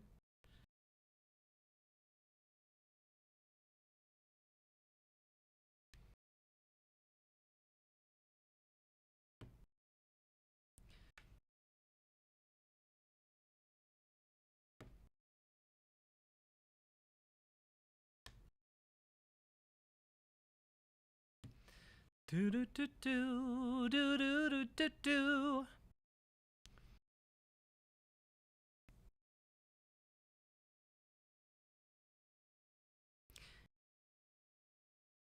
Yeah, but there's literally no aspect about this video that's a joke. And literally this guy has been a noted anti-Semite and white supremacist for like years. Like years. It's not that he like has a channel that's known for being edgy. He does Nazi shit all the time. Like if somebody's doing like a one-off bit to be edgy, okay, that's one thing. But if somebody's literally doing Nazi shit every time they go public, like, nah, I'm sorry, that person's just a Nazi. If there's no daylight between what a Nazi would do and what they would do, they're a Nazi. But there's no way that man's serious. You're literally just arguing that the fact that he's ineffective and weak is like an argument that he's not a Nazi. And I'm telling you, all Nazis are ineffective and weak, okay? That's why they sit on like their Stormfront websites or whatever, and like all like get around and like sad wank about how the Jews are winning the war, you know? Like that's why they sit around talking about how the Jews, the weakest and most vile people of society, have somehow managed to conquer them. Fucking no fucking way someone's like that, seriously. Nitsua, then I highly suggest you go on 4chan/poll, head on over to 8kun or Stormfront itself, okay? Because they constantly post their L's over there. Have you even if you haven't been outside, go get thee to like one of the most wretched corners of the internet, my friend, because they do that all over there too. I've grown up with dozens of these people. Yeah, no, this is not a rarity for the neo-Nazis, okay? This is just the default. My best bra wore through. The wire's poking out now. Ah, Claritha, that's always a sad day. Is Twitch chatter a dumbfuck Nazi or a dumbfuck lib? Dumbfuck Nazi, like 90% sure. Nitsua, I believe, just kind of subscribes to that kind of like Nazism where they're like, my ideology couldn't possibly be that weak, therefore that wasn't a real Nazi. And like, okay, bud, you keep telling yourself that right up until you get clocked in the face at one of your rallies, okay?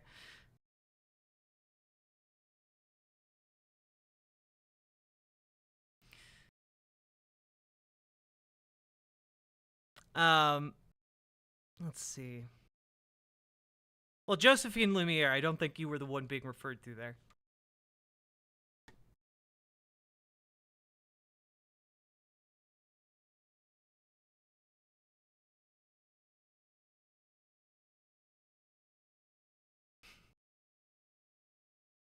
Really, dude, all Nazis suck at everything. Yeah, it's true, they do. Nazis are pretty bad at most of the things they do.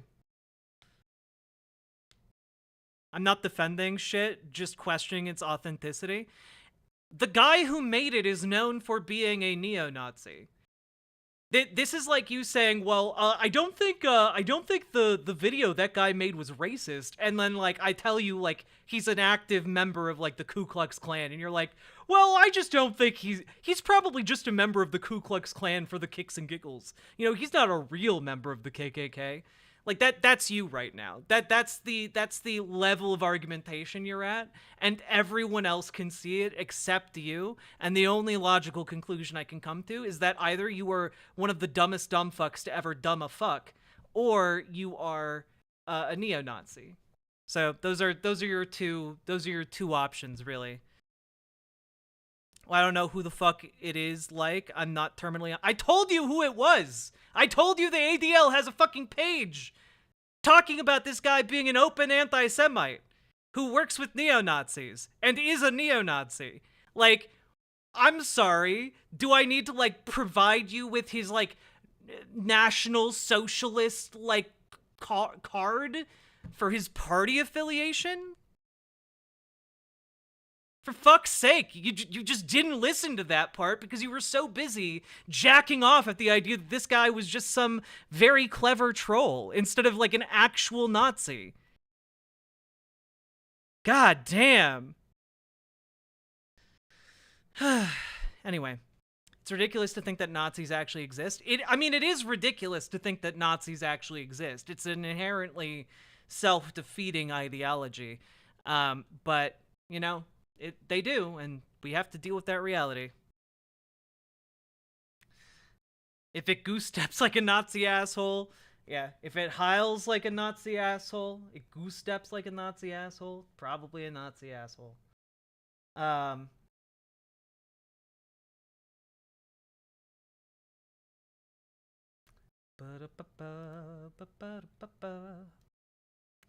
Okay.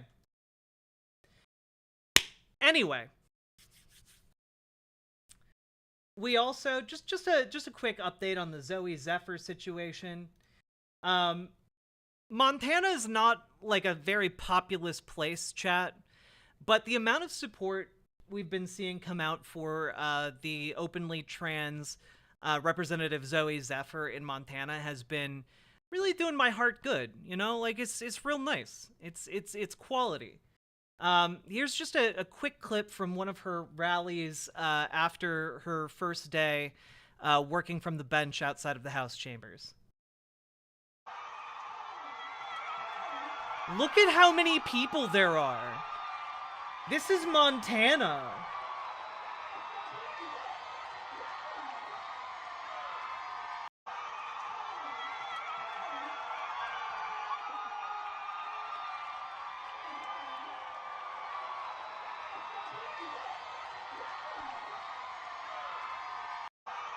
Just so many people. Actual hero, Zoe Zephyr. And not only that, but like, hey, shout out to the people in Livingston who organized this fun rally. Lots of good vibes and honks on Park Street in Livingston. And like, in case you thought it was just Zoe's district in Missoula that was supporting her, no, support for democracy and trans rights has spread across the state of Montana. There's a movement seriously taking root and everyone should pay attention. And just like, look, like just some like red-blooded like American dads out here like in rural Montana, like holding up "Let Her Speak" signs and like LGBTQ pride flags and like trans-colored flags and like doing their own little rallies out here. Like look at that. Look at also this dog is adorable in that little kerchief. Like little events all across the state adding up to a large-scale movement. And this is, chat, I gotta be honest with you, when people earlier on stream were talking about, or in stream were talking about, like, you know, doomering and like not having a whole lot of hope, this is why we gotta have hope. Because people are out there and you are not alone, and they are all fighting together, finding and building community together around these kind of inflection points. Zoe Zephyr is one of those, but like also these anti-trans bills, as much as they are rallying points for the far right, they are rallying points to far more people on the left. Exactly. AC Real, or AC Real, Akerall, whatever. You know I'm talking to you. Exactly. Good point. Like, being anti-trans is not popular in America. It is only popular amongst a very small, very concentrated minority of conservatives. And we know that because just a couple days ago, we went over the poll numbers from Fox News. Fox News polled its own audience, and over 65%, or sorry, I think over 70% of its audience did not view, viewed trans, attacks on trans families, trans adults, trans kids as negative. They did not like that. They did not like the policy positions being adopted by the Republican Party or by some of the leading pundits on the right. Yeah, 54% saw it as a very bad thing, and then like another 16% saw it as a lesser but still bad thing. And like, I'll take both of those, baby. Yeah, and I think in the state of Montana, Vox and Sox, Zoe Zephyr is that pebble. I genuinely think that, you know?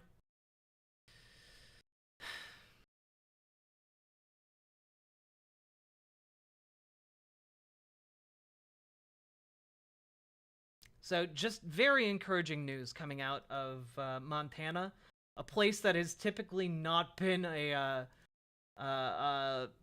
particularly upliftingly left-leaning place.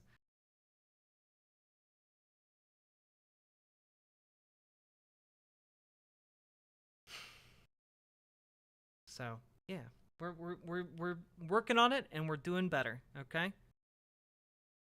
Now, folks. Additionally, excuse me. Kansas has now proposed one of the most extreme anti-trans bills in the country. And here's kind of the terms around it, okay? Basically, it is an anti-trans bathroom bill. And it is called SB 180.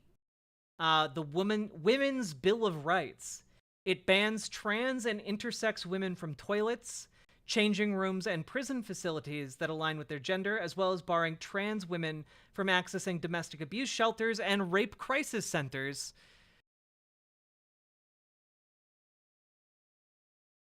It's just, man, that, like, just how cruel. How cruel do you have to be to ban anyone from a rape crisis center? Like,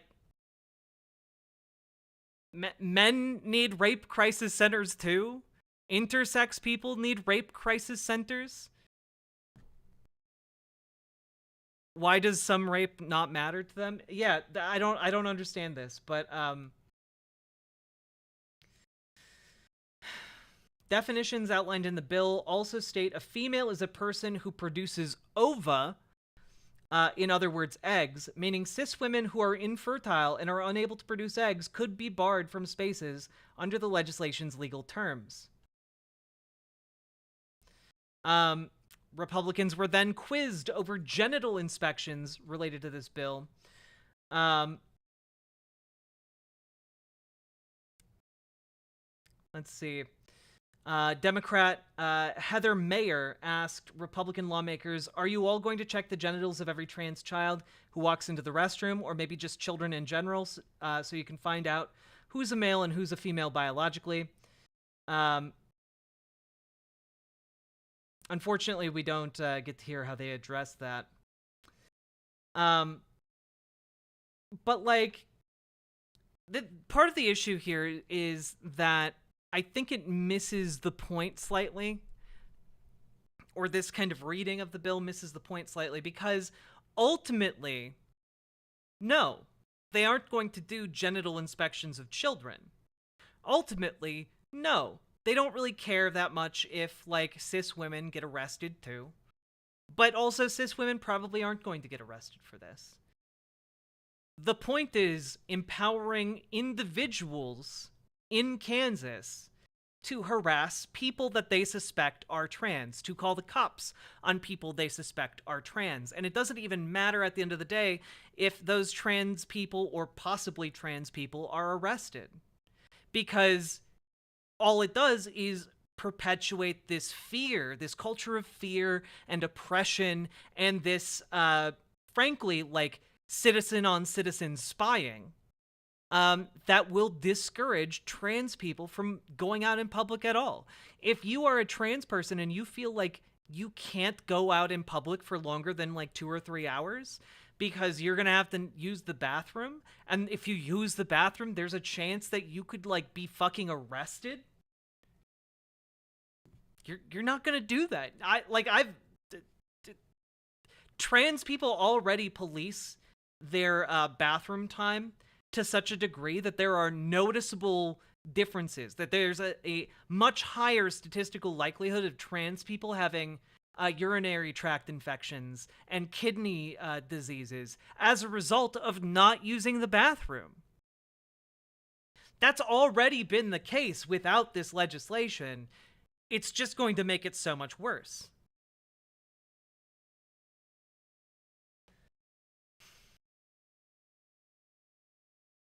And yeah, the way that this is being brought about is just it's gonna make a lot more it's gonna make like an entire subgenre of Karen become like more prominent. You know, the bathroom Karen. The Karen in the bathroom who is so obsessed with the fact that someone peeing next to them might have a penis that they feel the need to like confront that person and like do like a live stream of like them confronting that person. And it doesn't matter if that person is trans or not. It just that story's gonna get out, and then that person's gonna have legal cover for being like, I'm sorry, I believe that there was a man, and I don't think men should use the ladies' room, and that's gonna be it. That like she's gonna have a legal defense for that. She's gonna have like, you know, the legal framework to defend herself there.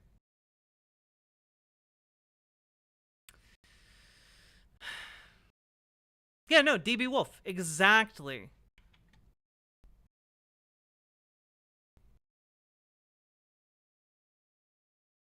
I'm a warrior for women's rights, y'all. Yeah.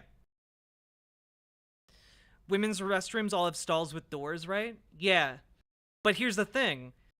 There might be like a sound difference between how a trans woman pees and how a cis woman pees. And so you're going to get like these weird fucking Karen freaks who like are putting their ears up to like other stalls to like try and like figure out if the stream of urine sounds masculine or feminine. Yeah, like calculating the gravitational drip. Like it's literally that level of fucking insane.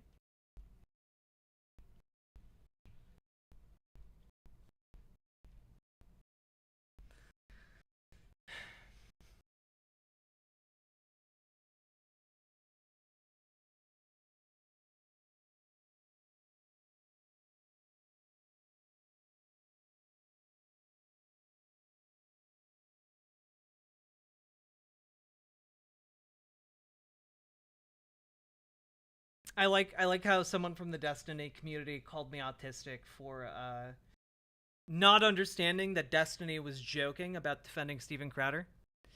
And you know what? Let's get into that, shall we?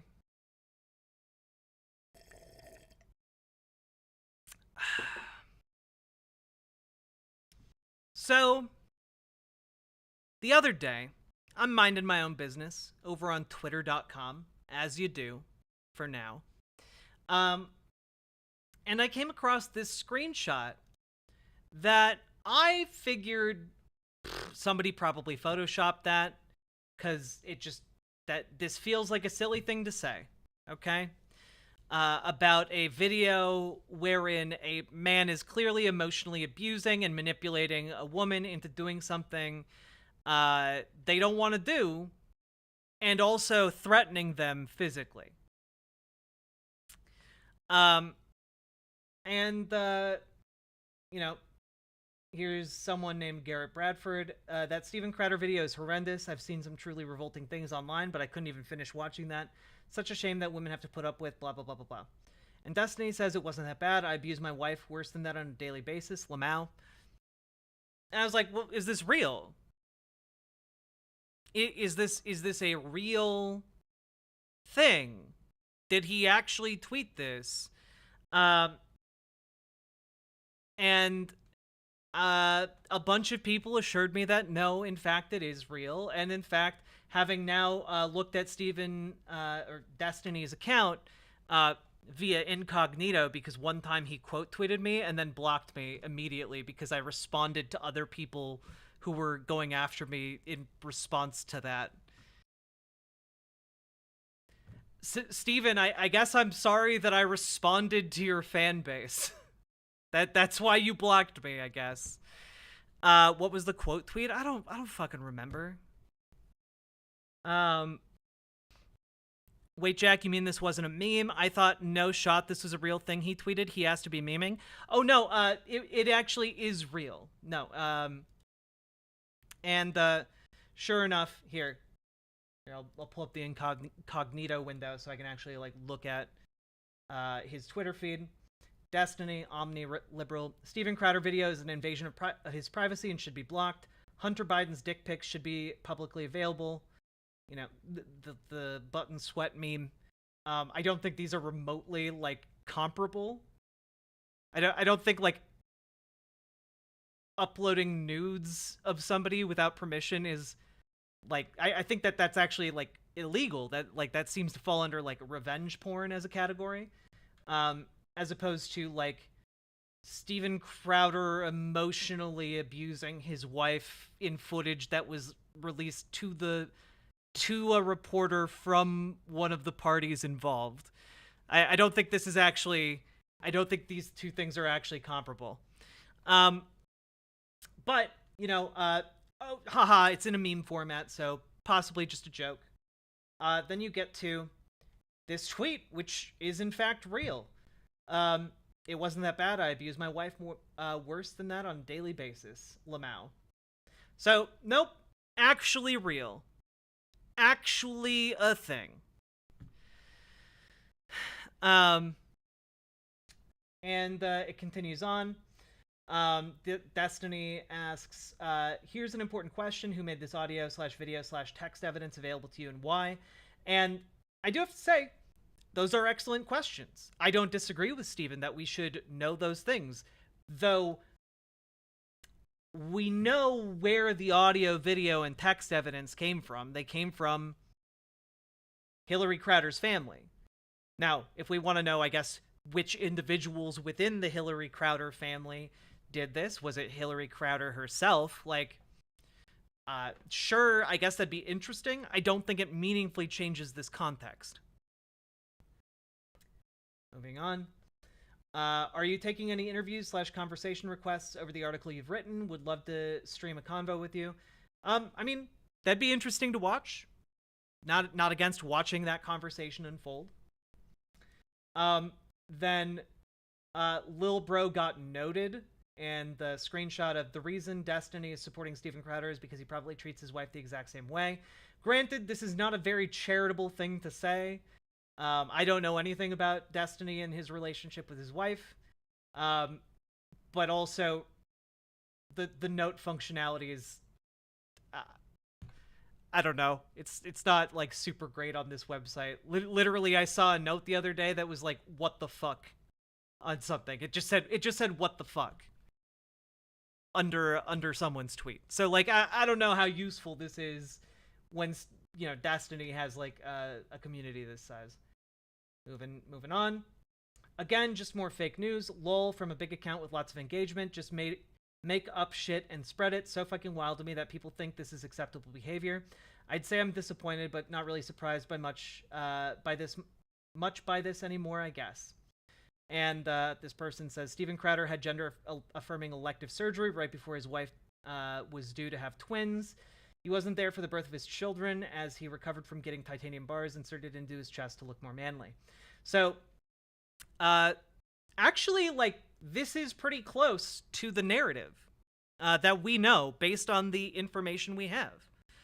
The entirety of the information we have, right, is that Steven Crowder got bodied by Sam Cedar in a debate, okay? And then he immediately went off on vacation, during which the footage of his encounter with Hillary Crowder was recorded. And shortly after that, he got his elective surgery. And we know it's an elective surgery because, frankly, the way Steven Crowder portrayed his medical condition was that he had 50% less blood flowing through him than the average person, which is just not true. If that was the case, he would be practically unable to exercise. Okay?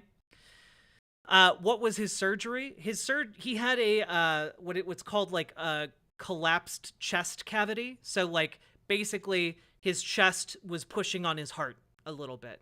Usually this is corrected around the age of 14, but Steven's case wasn't severe enough for them to correct it early on in his life, and instead he got elective cosmetic surgery, i.e. like he didn't actually need it, in order to like survive.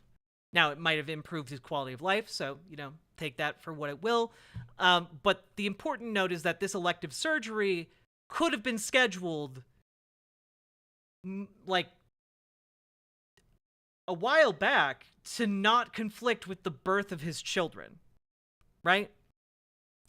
So, essentially, Steven Crowder opted to get this surgery and scheduled it in such a way that it conflicted with the birth of his children. And like, bro, you could have scheduled it for like 2 or 3 months out farther than that. You could have done that. You just chose not to. Like, I've scheduled surgeries before, chat. Like, you can do that.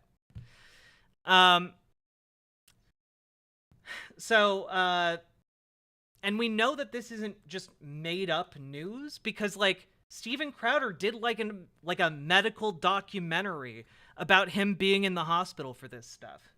And on top of that, we know that the family of Hillary Crowder like released more details about it. That it was indeed elective, that it wasn't as necessary as Steven made it out in his medical documentary series that he monetized,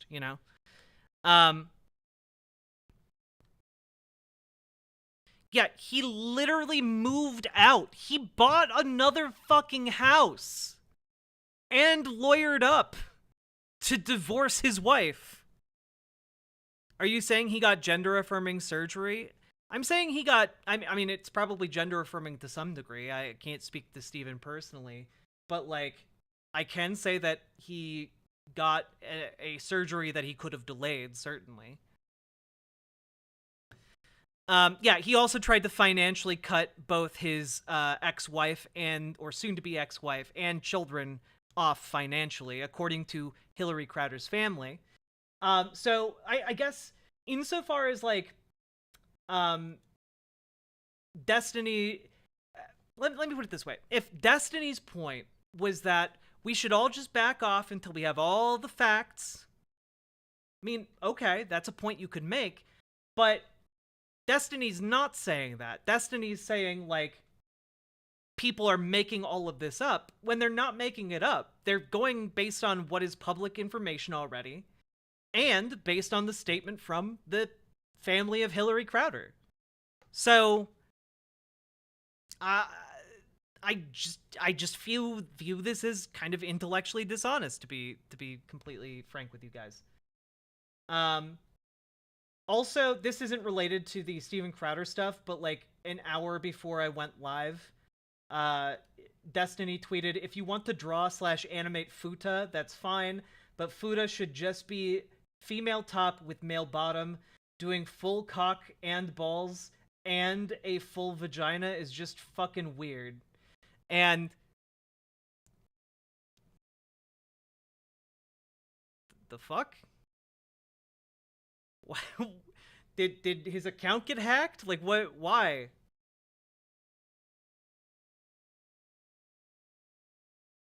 Yeah, like literally the definition of fuda is having both. I don't know. Like, are you just asking for more trans hentai? Because like I'm down for that. I'm down for like more trans hentai content, I guess. It is nice when it's just like, oh, this hentai just has a trans lady in it and not like I don't know, like magical transformation into a futa, I guess. I don't know. Look, just a weird thing to tweet, all right? Um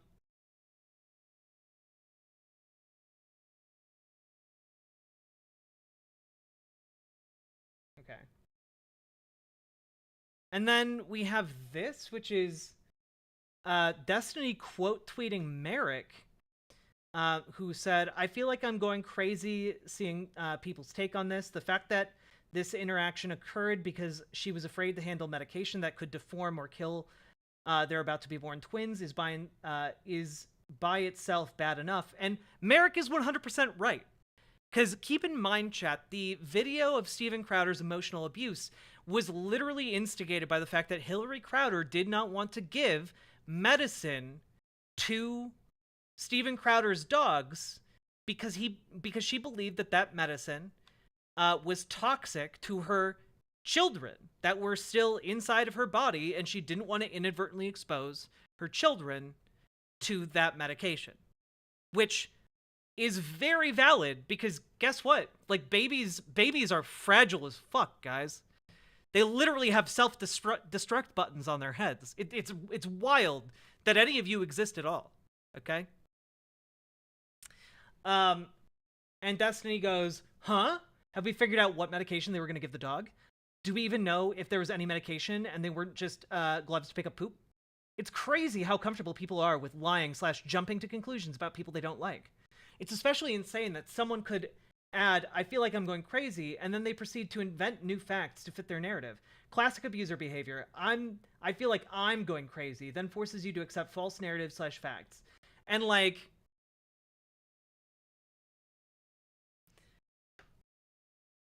I mean, Destiny, you're the one pointing fingers here and saying that people are just lying. You know, like if you're going to criticize people for jumping to conclusions, fine. But like you are then jumping to a conclusion about other people by saying they are lying. You know, that is a conclusion you seem to be jumping to based on not enough facts or your different interpretation of a set of data, you know?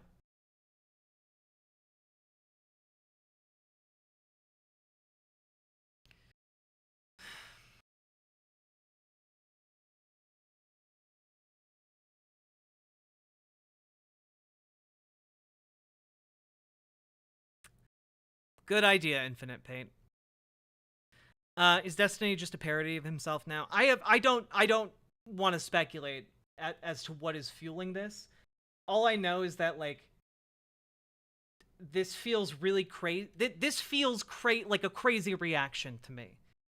When like I watched a 3 to 4 minute long video from that Ring doorbell. We all watched it. I watched it several times, and I gotta say, like, it just that looks like textbook emotional abuse and manipulation to me. Like it looks so clear cut to me that like yeah, I believe that. I believe that was a long-standing pattern of abuse, especially considering we have interviews with Steven Crowder's coworkers now. We have interviews with Not Gay Jared. We have interviews with Dave Landau, both of whom allege that Steven Crowder is an incredibly abusive asshole to his coworkers. And I think that this relates to a pattern of behavior of an uncontrollable temper and a tendency to try and manipulate people. And that seems to be perfectly in line with the video we saw. Dave Landau literally told a story on Michael Malice's podcast about how Steven Crowder once called him and screamed at him And there were people who were in the room with Dave Landau, hearing Steven Crowder scream at him through the phone about how he owned Dave. He literally screamed the words, "I own you." So I don't think that this video is out of context at all. I think that the more context you add to this video, the more clear it becomes that Steven Crowder is a deeply emotionally disturbed man. And on top of being deeply emotionally disturbed, he is like stewing in his misogynistic ideology. And I think that that is a very toxic and dangerous combo for women who are close to him, particularly his pregnant wife. Vosh talked about this too, because being mean because you had a bad day versus being abusive to control, one is reasonable, the other is evil. Yeah, and honestly, like, I'm gonna be honest with you guys, everyone has bad days, but like, if you're an adult, and Steven Crowder's older than I am, right? If you're an adult and you're having a bad day and you are unable to be respectful and loving towards your partner, you need to remove yourself from their presence until you can treat them with the love and respect they deserve. There's no excuse not to do that.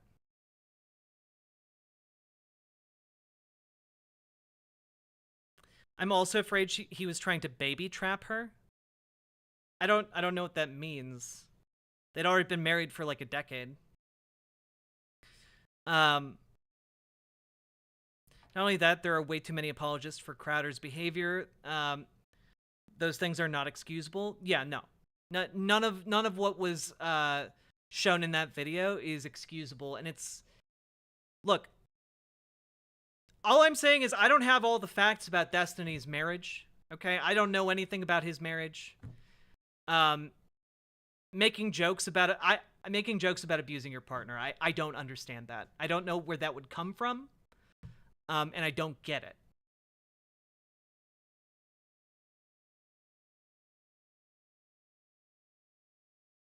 Like, especially in the context of downplaying the abuse in a actually very abusive video.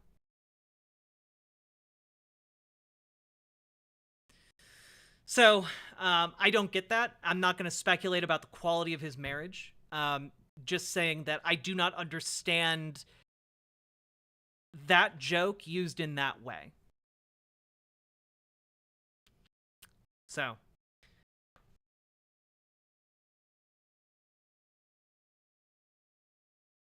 Also, just gotta say, to this person, Gen Z seriously has issues figuring out whether something is a joke or not. A whole generation can't be autistic, can it? You know what? This guy who's claiming that I'm part of Gen Z, thank you. My goodness. Thank you. Wow. Okay. It's the estrogen.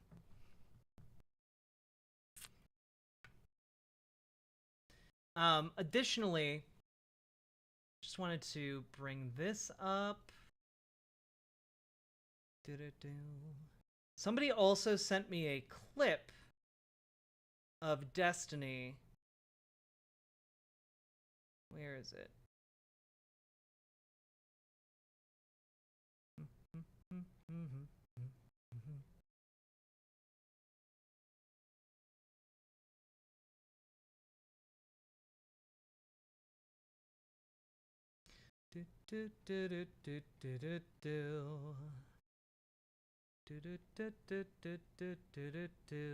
Okay.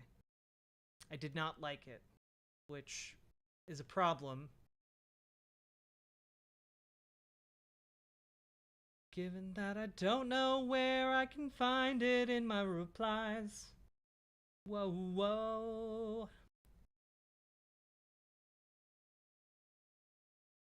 Ah, here it is. Found it. I'm getting...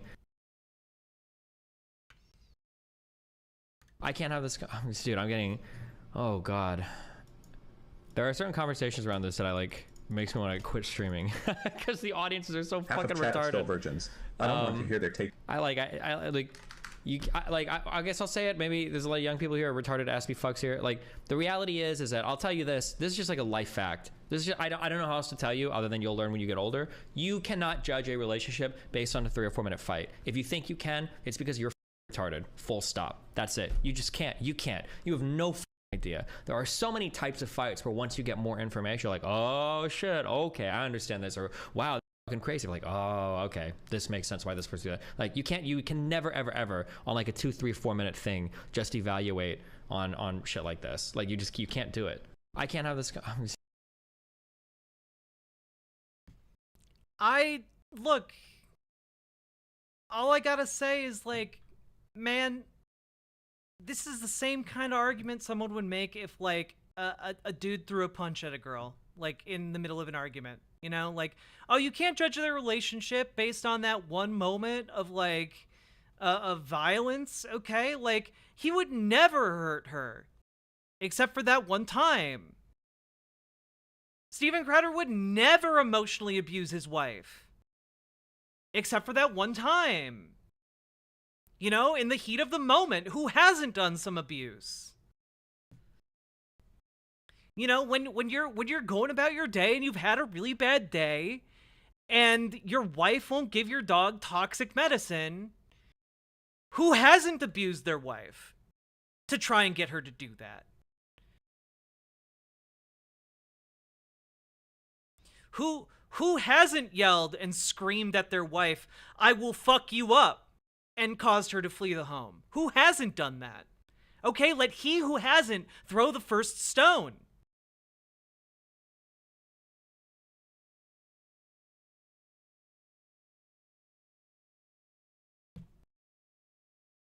Crazy, crazy, crazy ass idea.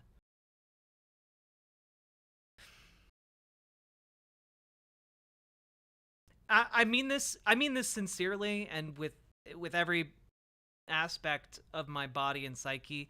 If you are incapable, if you have anger issues and you are incapable of treating the person or people around you that you love with love and respect, you need to distance yourself from those people and, like, go to therapy until you can control yourself, until you are no longer a threat to the people you love most in this world.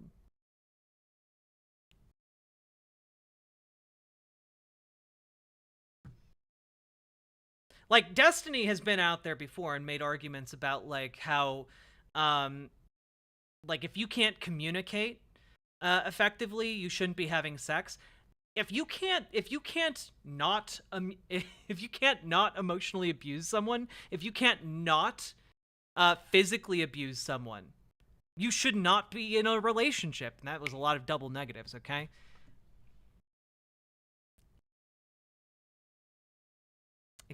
That only matters for the women. Yeah. Look, and I'm sorry, but no amount of, like, oh, you'll understand when you're older. Like, no. Just because you're older doesn't give you a pass to, like, be horrid to someone because you're upset and in an argument with them.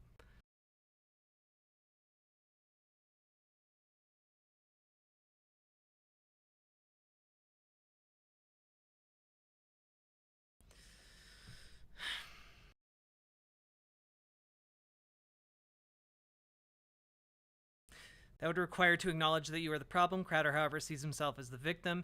Well, no, I think that Crowder knows that he's the problem, but publicly Crowder portrays himself as the victim because that's really the only way you can spin this, you know?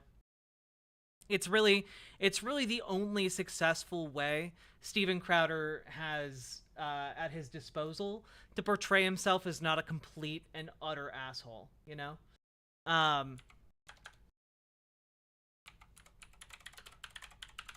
And frankly, even by trying to, like, portray himself as, like,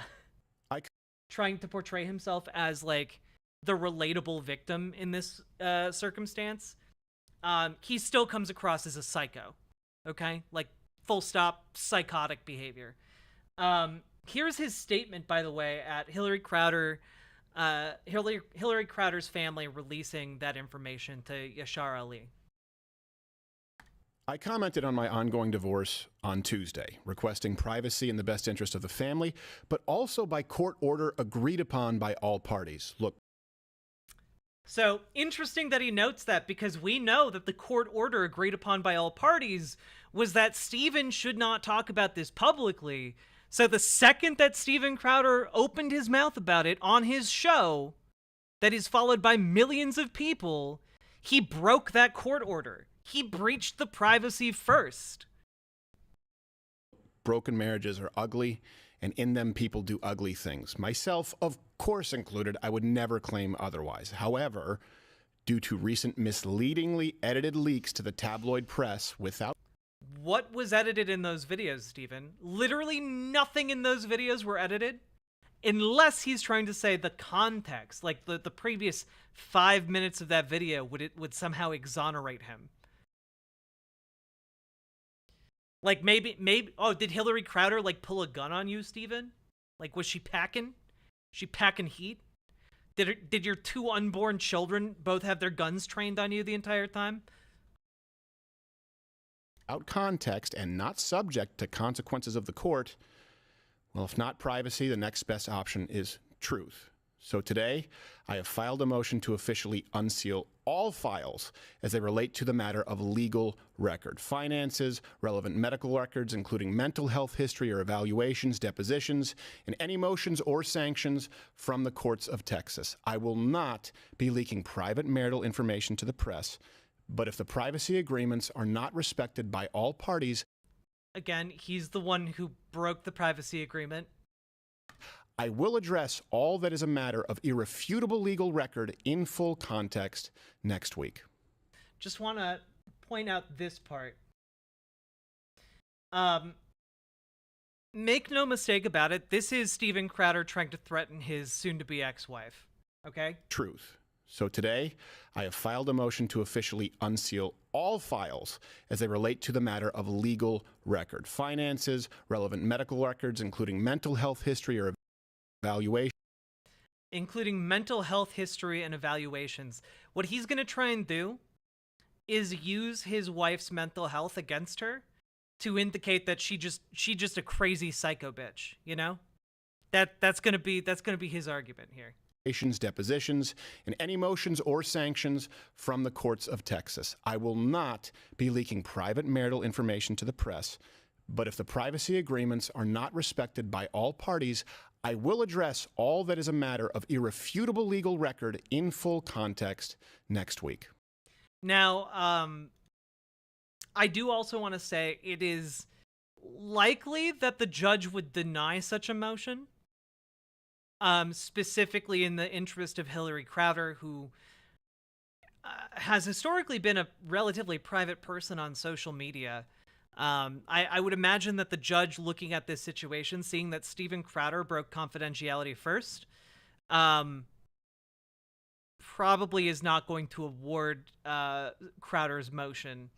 I would also guess that Hillary Crowder, her lawyer, and her family probably have a whole lot more evidence of Steven Crowder's misbehavior than has been made public,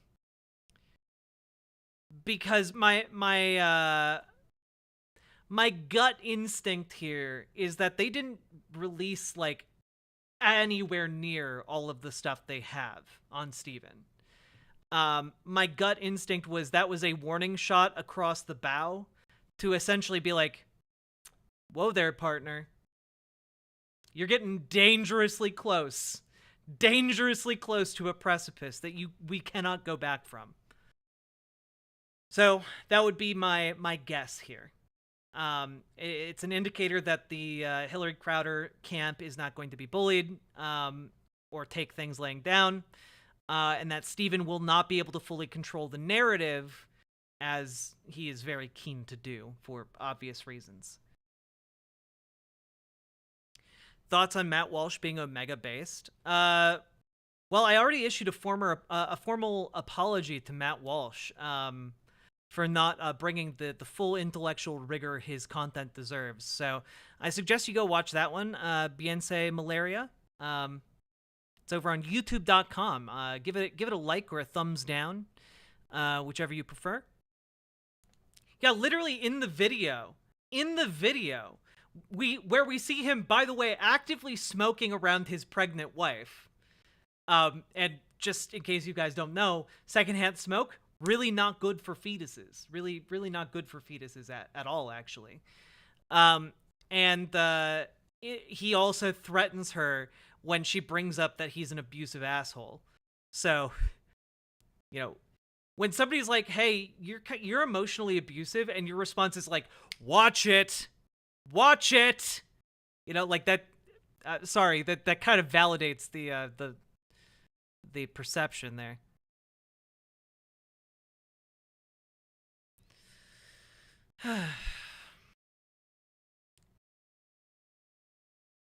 Interesting how he considers the way he treats her private marital information. Meanwhile, her health records are not private to him. Yeah, pretty interesting, pretty strange. If there's one video, there are probably more videos. Yeah, I'm guessing that given that they were able to get a hold of a very specific Ring doorbell video from like 2 years ago, I'm gonna go out on a limb and guess that they have a lot more Ring doorbell videos at the very least.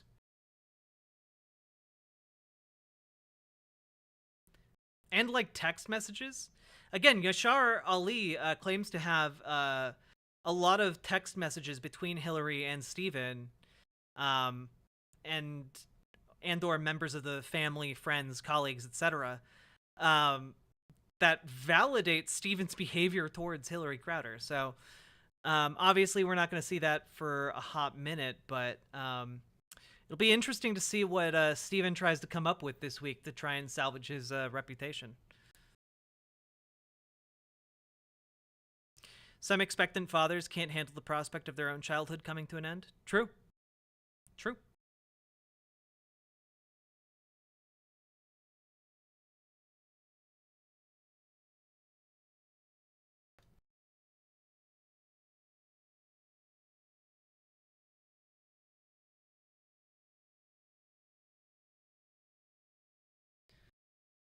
Okay.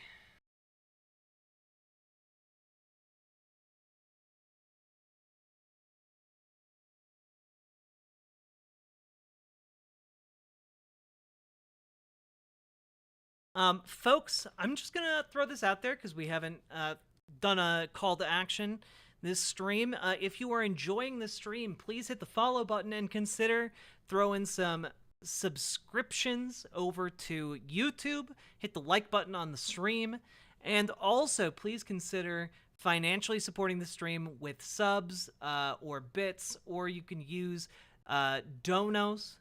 Head on over to riverboat.gg. If you're not on the site chat, consider coming onto the site chat. That's how you get your chat on screen here. Is your YouTube just your Twitch name? It is indeed. It's just Riverboat Jack on all the things. Yeah. Also, if you come over to riverboat.gg, no ads, and you can directly financially support me over there with none of it being cut out for Jeff Bezos on Twitch. So it's real nice. I am poor. Well, Ally in HD, if you're poor, all the better to come over to riverboat.gg where there are no ads. And where if somebody gifts you a sub, I get the full redemption. Randall the Barbarian, thank you for the $6.90. Another nice dono from your local barbarian. Just got off work. Thank you, Randar the Barbarian. I really appreciate that.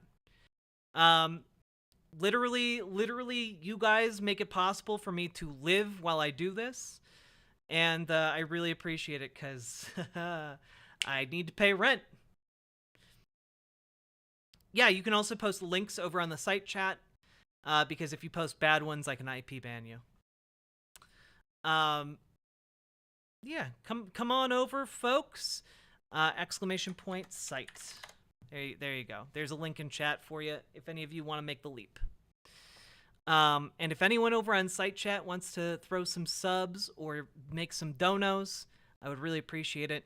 All you got to do, click the dono button above stream, or there's another button that says subscribe. And with that button, you can either subscribe yourself or gift random subs to people in chat. Both real nice things to do. My ass is Dragon, thank you very much for gifting a sub to Ally in HD over on Twitch. Holly Hooms continues to get away with these horror links. But they're cute horrors. They're cute little buns. Good morning, Bunny, and hello, Bunny. When I took a nap, my futon was gone, and I was shocked.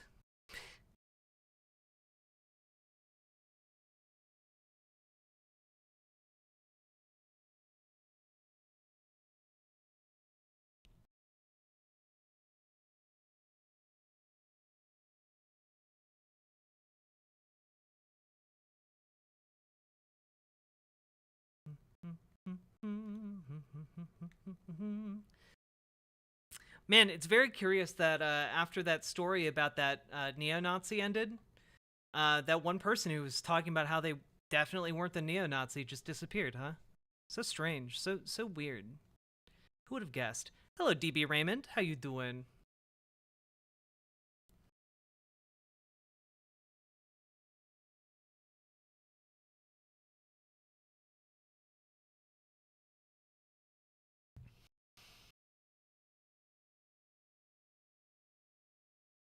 Yeah, we talked about neo-Nazis.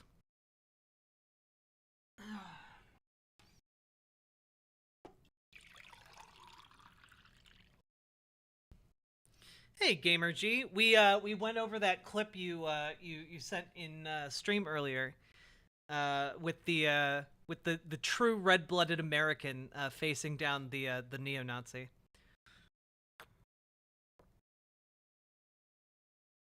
Hello, all-seeing dude.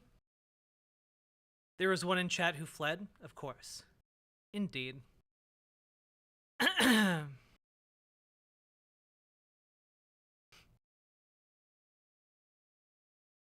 Dark Brandon? Yeah, the Wu-Tang one, yeah. I took a big risk streaming that, but I think it's worth it.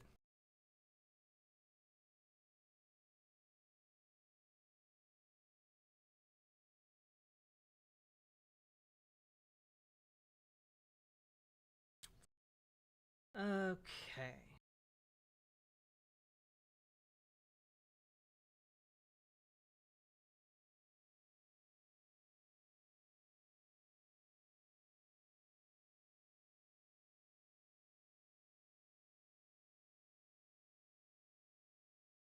Oh, hey, yeah. Also, Merrick with the clapback. I forgot about this one. I don't think you want to claim I'm making things up and say I'm the abuser when I'm going with what has been reported and matches with the video we all saw, Destiny. And, you know, here's him trying to dunk on Merrick. And wow, here's Merrick, oh wow, referencing the only reporting that's been on this so far. Crazy. Extremely funny to see me not assuming a respected journalist is lying and say that means I'm engaging in abuser behavior, but we gotta wait with that clip of Crowder. Anyway, another classic Destiny hit from the guy who mocked my suicide attempt on stream and claimed the GoFundMe my boyfriend set up while I was in the hospital was me grifting. Also, I just have to point out how funny it is. He said it's crazy how comfortable people are with lying / jumping to conclusions about people they don't like when he's doing this to me now and has done it to me so many times before. Lol, it's literally why we have beef. Nice, very classy. You'd think someone who has experience with picking up medication that could kill her would know better. Damn, the DGG community just absolutely batting 1,000 here. Good job, folks. I'm happy Merrick is back too. It's just, man, Merrick has to put up with such a metric fuck ton of shit. Why does Destiny hate Merrick so much? Probably because she's. You know what? I'm not gonna speculate. I have no idea why. Okay. I have no idea why. I don't really care. Destiny has beef with everybody. He literally blocked me on Twitter because he quote tweeted me one time. I don't even remember why he blocked me, you know? I think Destiny hates anyone who can see through his bullshit. Destiny hates almost everyone who pushes back on him. That's true. Wait, is Merrick dealing with long COVID? I had no idea.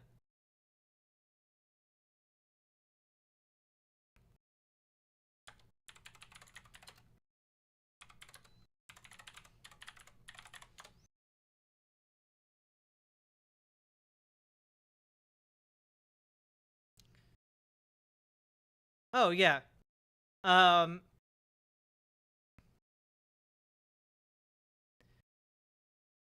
think he blocked me because in 2022, like I like did not agree with this particular clip of his. I think he quote tweeted my response. Oh, is the clip not working anymore? What's up with all the video players? God damn it. Decision. Hold on. Really? Really? Man, Twitter's such a fucking piece of shit. Hold on. Oh my god. Oh my god. Half the videos don't load? Yeah, it's great. Thanks, Elon Musk. Oh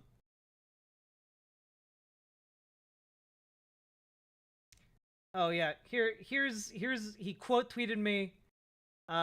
It's tempting to embrace the 41% jokes. I joke about the suicide attempts that are jokes. Attempts that people plaster all over Twitter for hearts and retweets are a fucking slap in the face of people who are genuinely disconnected from humanity, at the bottom of a pit of depression with no other way out. Reality check, the new era of upper middle class white trans women that exist today on Twitter get suicidal when they get too mean DMs about their face. You are absolutely fucking delusional if you think you could have cultivated any space on this platform without someone.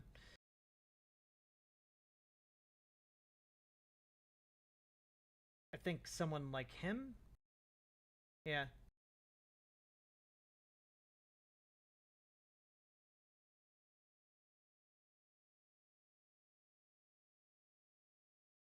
I don't know. But just like the replies to this, absolutely, positively, fucking wild, man. Anyway, the long story short is Destiny made like a 41% joke about trans people. And I gave him grief about it. And then he quote tweeted me, and I responded to a bunch of people who responded to the quote tweet, and he blocked me. It's really not that interesting. He's not even liberal, he's just conservative. I disagree with that. Look, I think you can be a shitty person and still be a liberal. I think that is very, very possible, okay? And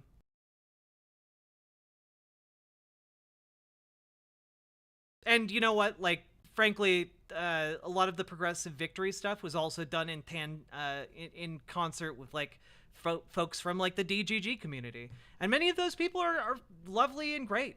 Okay, like I can think somebody's shitty and like still acknowledge that they are their politics are liberal. You know.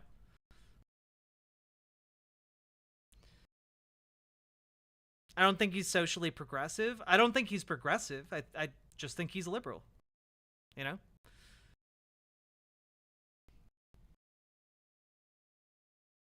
Yeah, Spitfire, you're dodging a bullet, okay? You're dodging so many bullets. Just never respond to anyone on Twitter, and then you don't have to worry about stress. True, Gamer G, but my fatal flaw as an autistic person is that I love arguing. I love it. I love getting into fights. So much. It's something I've had to work on a lot. Because, you know, sometimes you're just playing into somebody else's kink, okay? Like, sometimes arguing with somebody is legitimately, like, their kink, and you need to stop.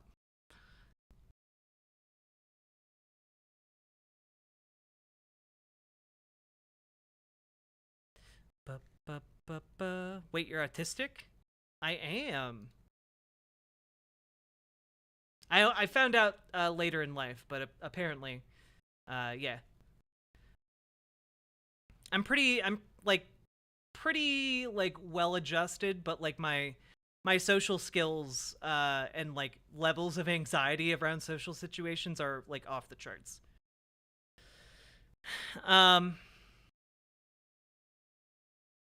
How you doing, SMG hottie?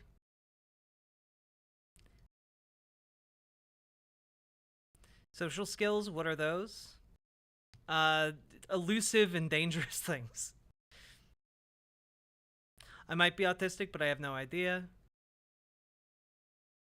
Oh, you don't look autistic. You know how they think autistic people are supposed to look, and it's not flattering.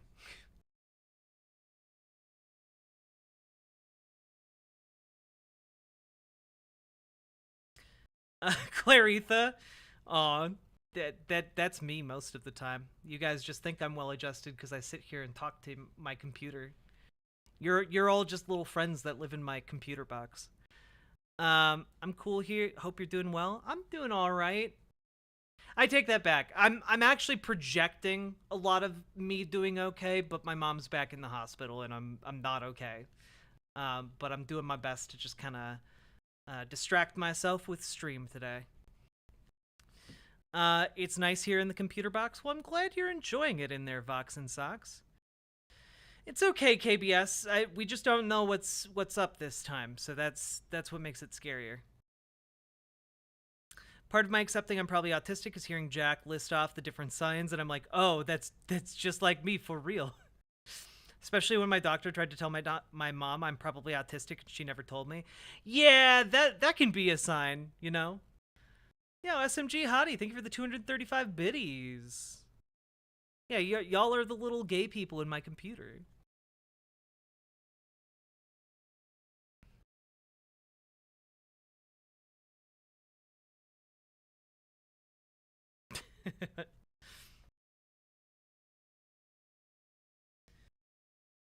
Okay.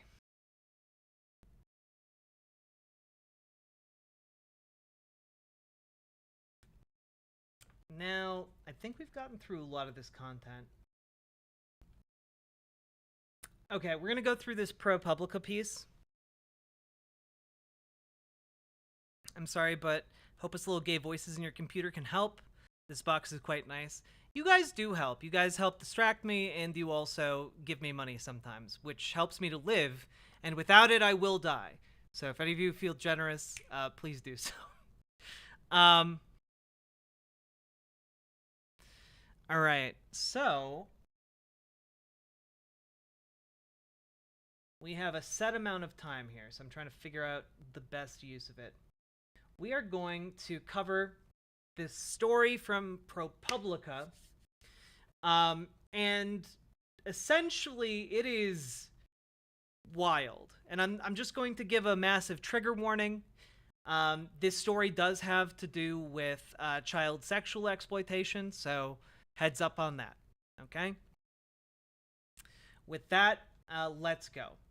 So this story is about a billionaire, in fact, the wealthiest man in South Dakota. And his name is T. Denny Sanford, okay? His name is T. Denny. And he was investigated years ago for child pornography.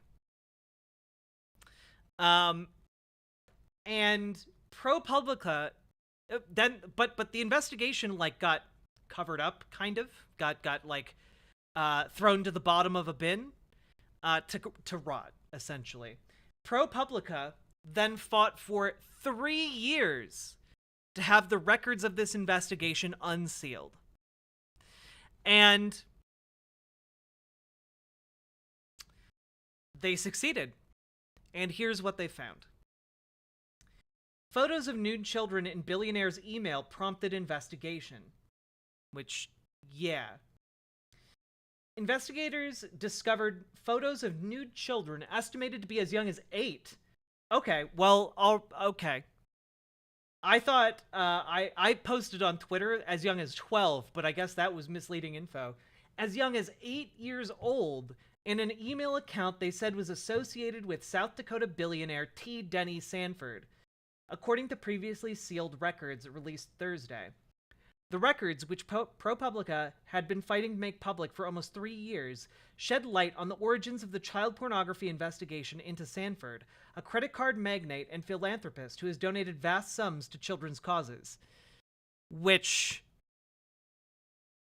man, makes those donations real sussy. God damn.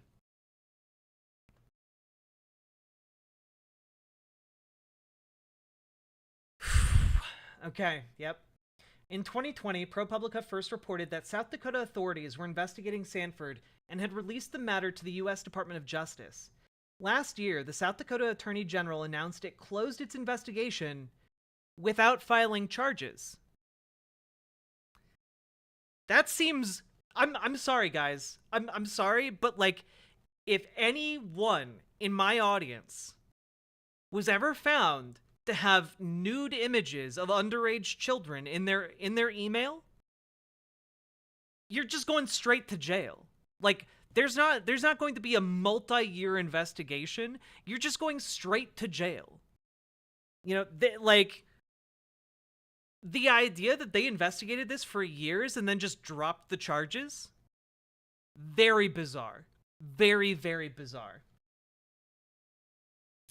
The status of a federal investigation into the matter remains unclear. A DOJ spokesperson declined to comment Thursday when asked whether the department's inquiry remains open. So hopefully that's a yes, but unclear. The investigation of Sanford started after AOL's parent company sent the tip to the National Center for Missing and Exploited Children, which passed it on to authorities in South Dakota. He was using a fucking AOL email to share his child pornography? That's fucking crazy, bro. According to the new documentation, the center is a private nonprofit that operates a tip line where people and companies can report images of suspected child sex trafficking and abuse. The organization's staff reviews the tips and refers them to law enforcement. The material provided to the organization included 36 images with child pornography in an AOL account that investigators linked to Sanford, according to the documents released Thursday. Sanford's attorney, Stacey Hegg, released a statement Thursday that said various other people had access to Sanford's electronic devices and that prosecutors ultimately decided against filing criminal charges in the case.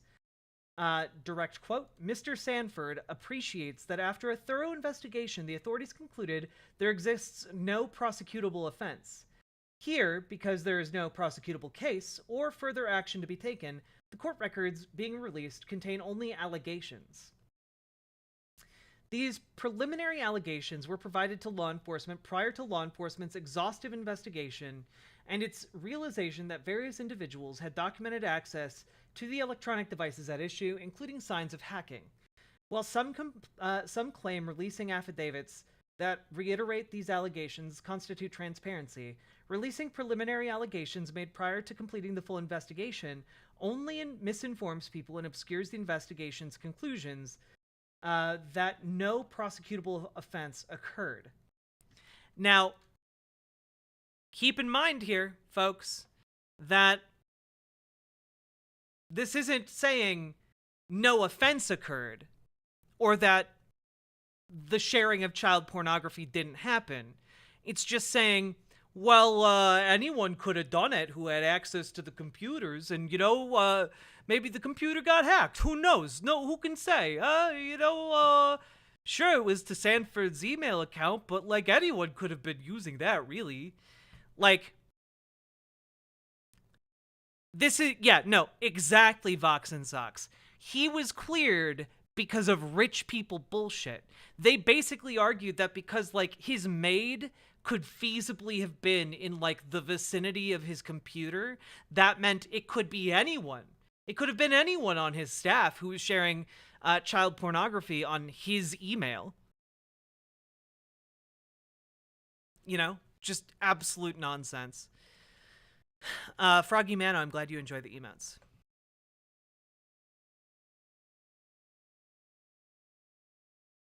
Poet Tramp, I'm glad you had a good time. Have a good chili. So let's continue on here. Sanford's lawyers did not respond to further detailed questions. Investigators with the South Dakota Attorney General's office obtained 5 search warrants in 2019 and 2020 for Sanford's email, phone, and internet data. The newly released documents are investigators' sworn affidavits in support of those warrants. According to the new, which, by the way, in order to get warrants, you have to swear that you have probable cause to a judge. So that's what is being released. This is the probable cause that was enough to convince a judge to allow, again, multiple search warrants against a billionaire. So if you're gonna try and get a search warrant for a billionaire, you have to have like a fucking good reason, okay?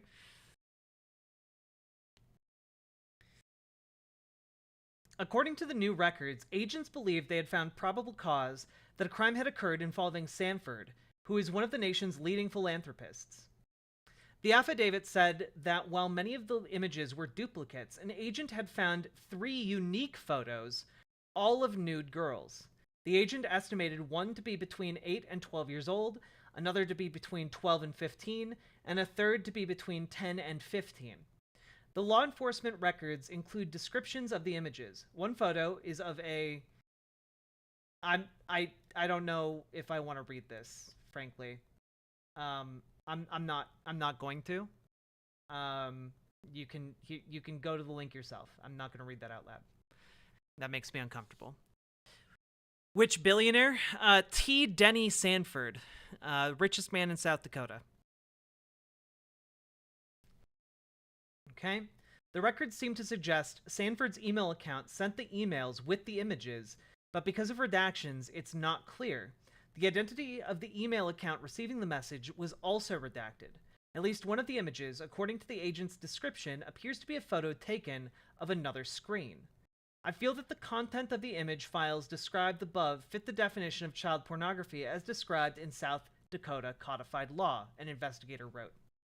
So basically, their argument was that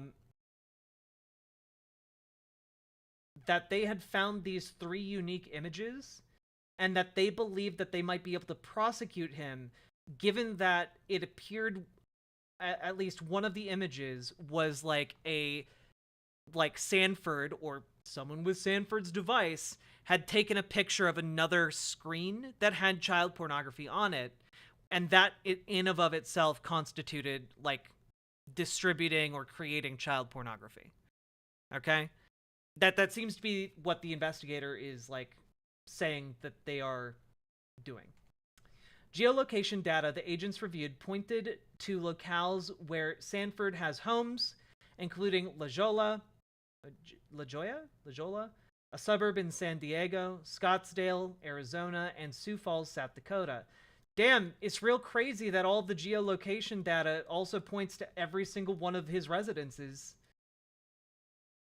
ProPublica won access to the search warrants in the case and the affidavits detailing the cause for the warrants after litigation that reached the state's highest court. Sanford unsuccessfully asked the courts to block release of the records, which are supposed to be publicly accessible under state law, and constrained ProPublica's reporting on the case. He was represented during part of that time by South Dakota's ex-attorney general, whose former office launched the investigation and who has since been elected to the job again. So this billionaire, to defend himself, La Jolla? Okay. This billionaire, to defend himself, hired the former attorney general of South Dakota, whose office launched the investigation in the first place. And then, after he represented this billionaire, resumed and became the Attorney General of South Dakota again.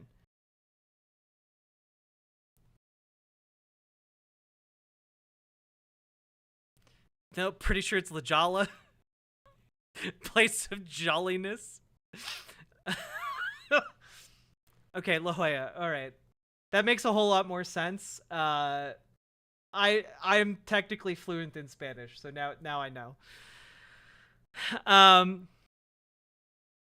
But like holy like this is sussy on so many levels. There's so much like I'm not saying he did it for legal reasons. I'm just saying it sure seems like he did it.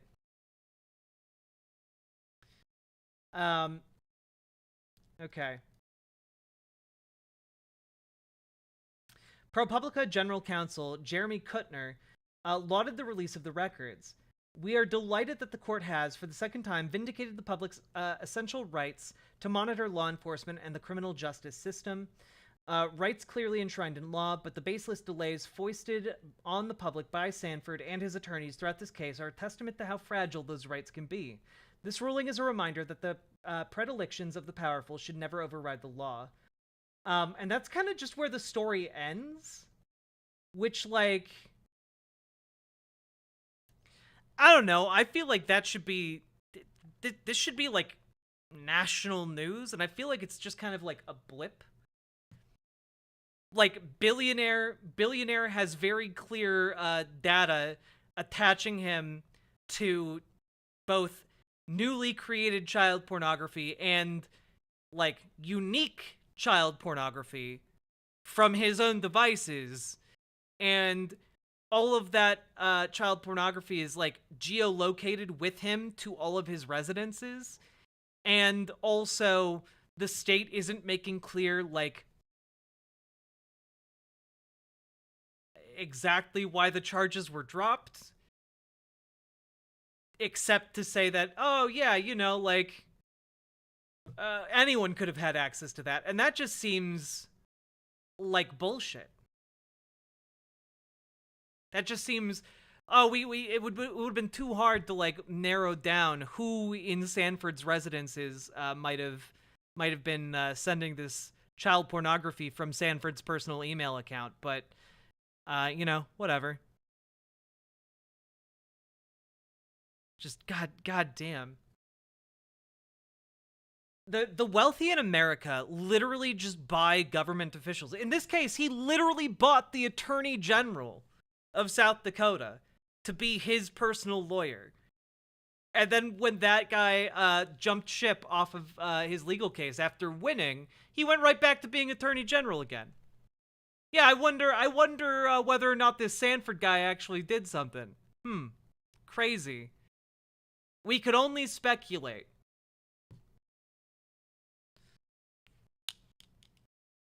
Motherfucker.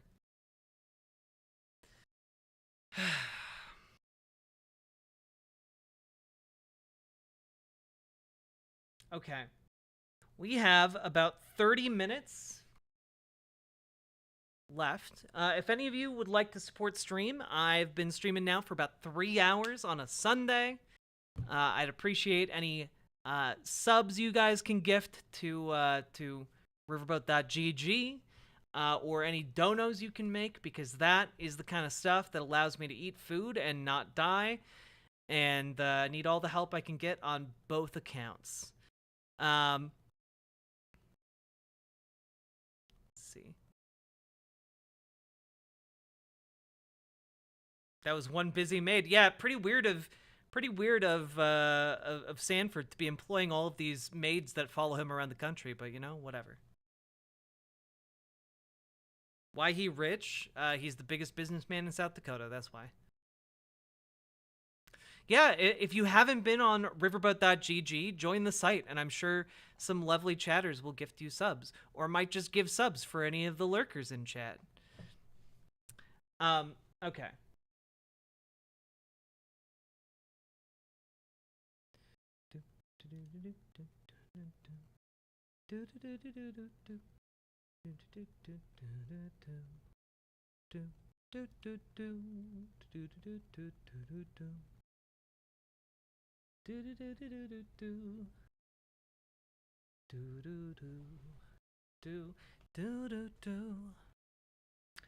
Okay. I just wanted to cover this because, frankly, this encapsulates all of my distaste for tankies into one concentrated video, because I think that this basically shows exactly why I dislike and despise a lot of the people who try to make these pro-Russia arguments when it comes to Russia-Ukraine. Okay, we're gonna watch this video from the Majority Report. Destiny goated? Sometimes. When he's doing goated things, sure. Let's see. Calling from a 323 area code. Who's this? Where you calling from? I clicked the wrong thing. GamerG, thank you for the 3 gifted tier 1 subs. Starting this off, don't leave me hanging, chat. Aw, GamerG, thank you for the gift and the subs and such. Thank you. And that's right, chat. GamerG is trying to peer pressure you. Are you gonna stand for that? Kyle from LA. Kyle from LA. How you doing? Pretty good. Also in the middle of work, but who cares? It's just money. I was actually just calling in because I've been What are you doing? Listen, Kyle, we doing fair. Will you try and get off your headset a little bit? Just because it's a little bit, sounds a little bit canned. You know what I'm saying? Is that better? Yeah, that's better. Thanks.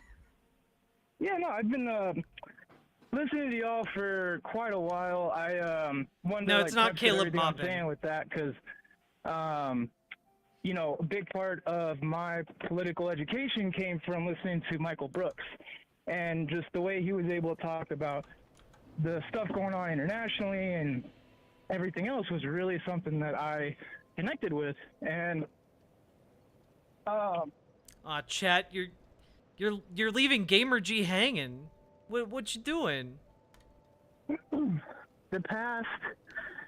my opinion, the past year with what's going on in Ukraine and everything has been very disappointing, just in the way that I've been hearing it talked about, and especially just from people like yourselves who I've come to understand that your guys' job is much more in a political realm and understanding what's going on politically and in the realm of politics, as opposed to this is Dark a more Souls international lens, which is what I know Michael Brooks was amazing at, and just from the aspect of NATO's involvement, the recent leaks that have come out regarding the CIA having funded the Ukrainian Nazis, the Azov Battalion, it just felt like a lot of the discourse around it was, from my view, from a very racist lens.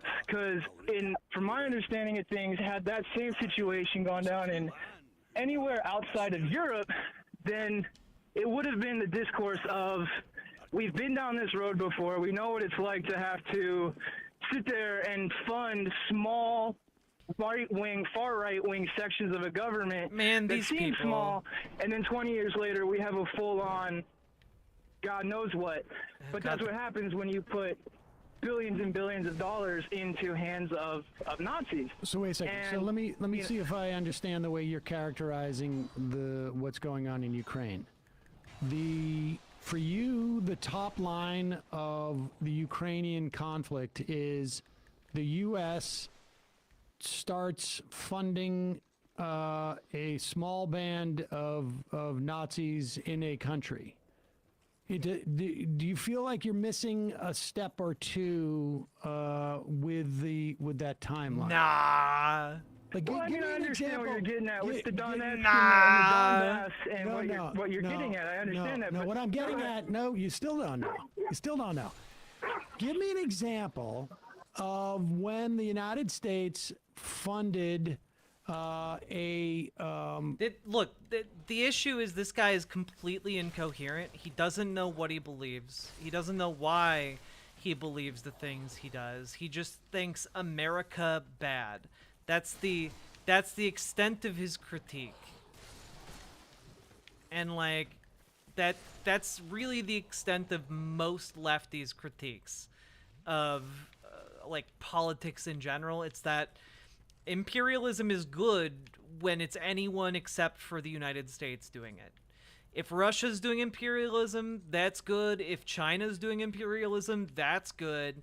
But if the United States is doing imperialism, that's bad. And in fact, everything the United States does is imperialism. So like that's literally the level of critique that they're at. Even though obviously like the US doing imperialism is bad, but so is everyone else doing it. Yeah, like also literally every armed force in the world has far-right extremists inside of it. Literally every single one. Okay? It's worth like talking about like as an issue, like, hey, should we like root out like neo-Nazis in like the armed forces? Yeah. And you know, there are efforts that try and do that. But also like if we're going to talk about like the Azov battalion, then we have to talk about the Wagner group. And the Wagner group is a far, far larger component of Russia's war effort than the Azov battalion is for Ukraine. A country's army, let's say, when they were invaded but by they never want to talk about the Wagner group. Country. Strangely. Kuwait? I don't know that we gave them funding, but we actually came in with military. I mean, I wouldn't be surprised if we gave them some money as well. Well, I would imagine we also gave them money. I would imagine we did overt support. But we literally brought in 100,000 troops. And I could say Mike. What I'm trying to get at is the discourse. See, I'm not saying that Russia is right in its invasion. I'm anti-imperialist, and it's a war of sovereignty. But what I'm saying is the discourse around it has been.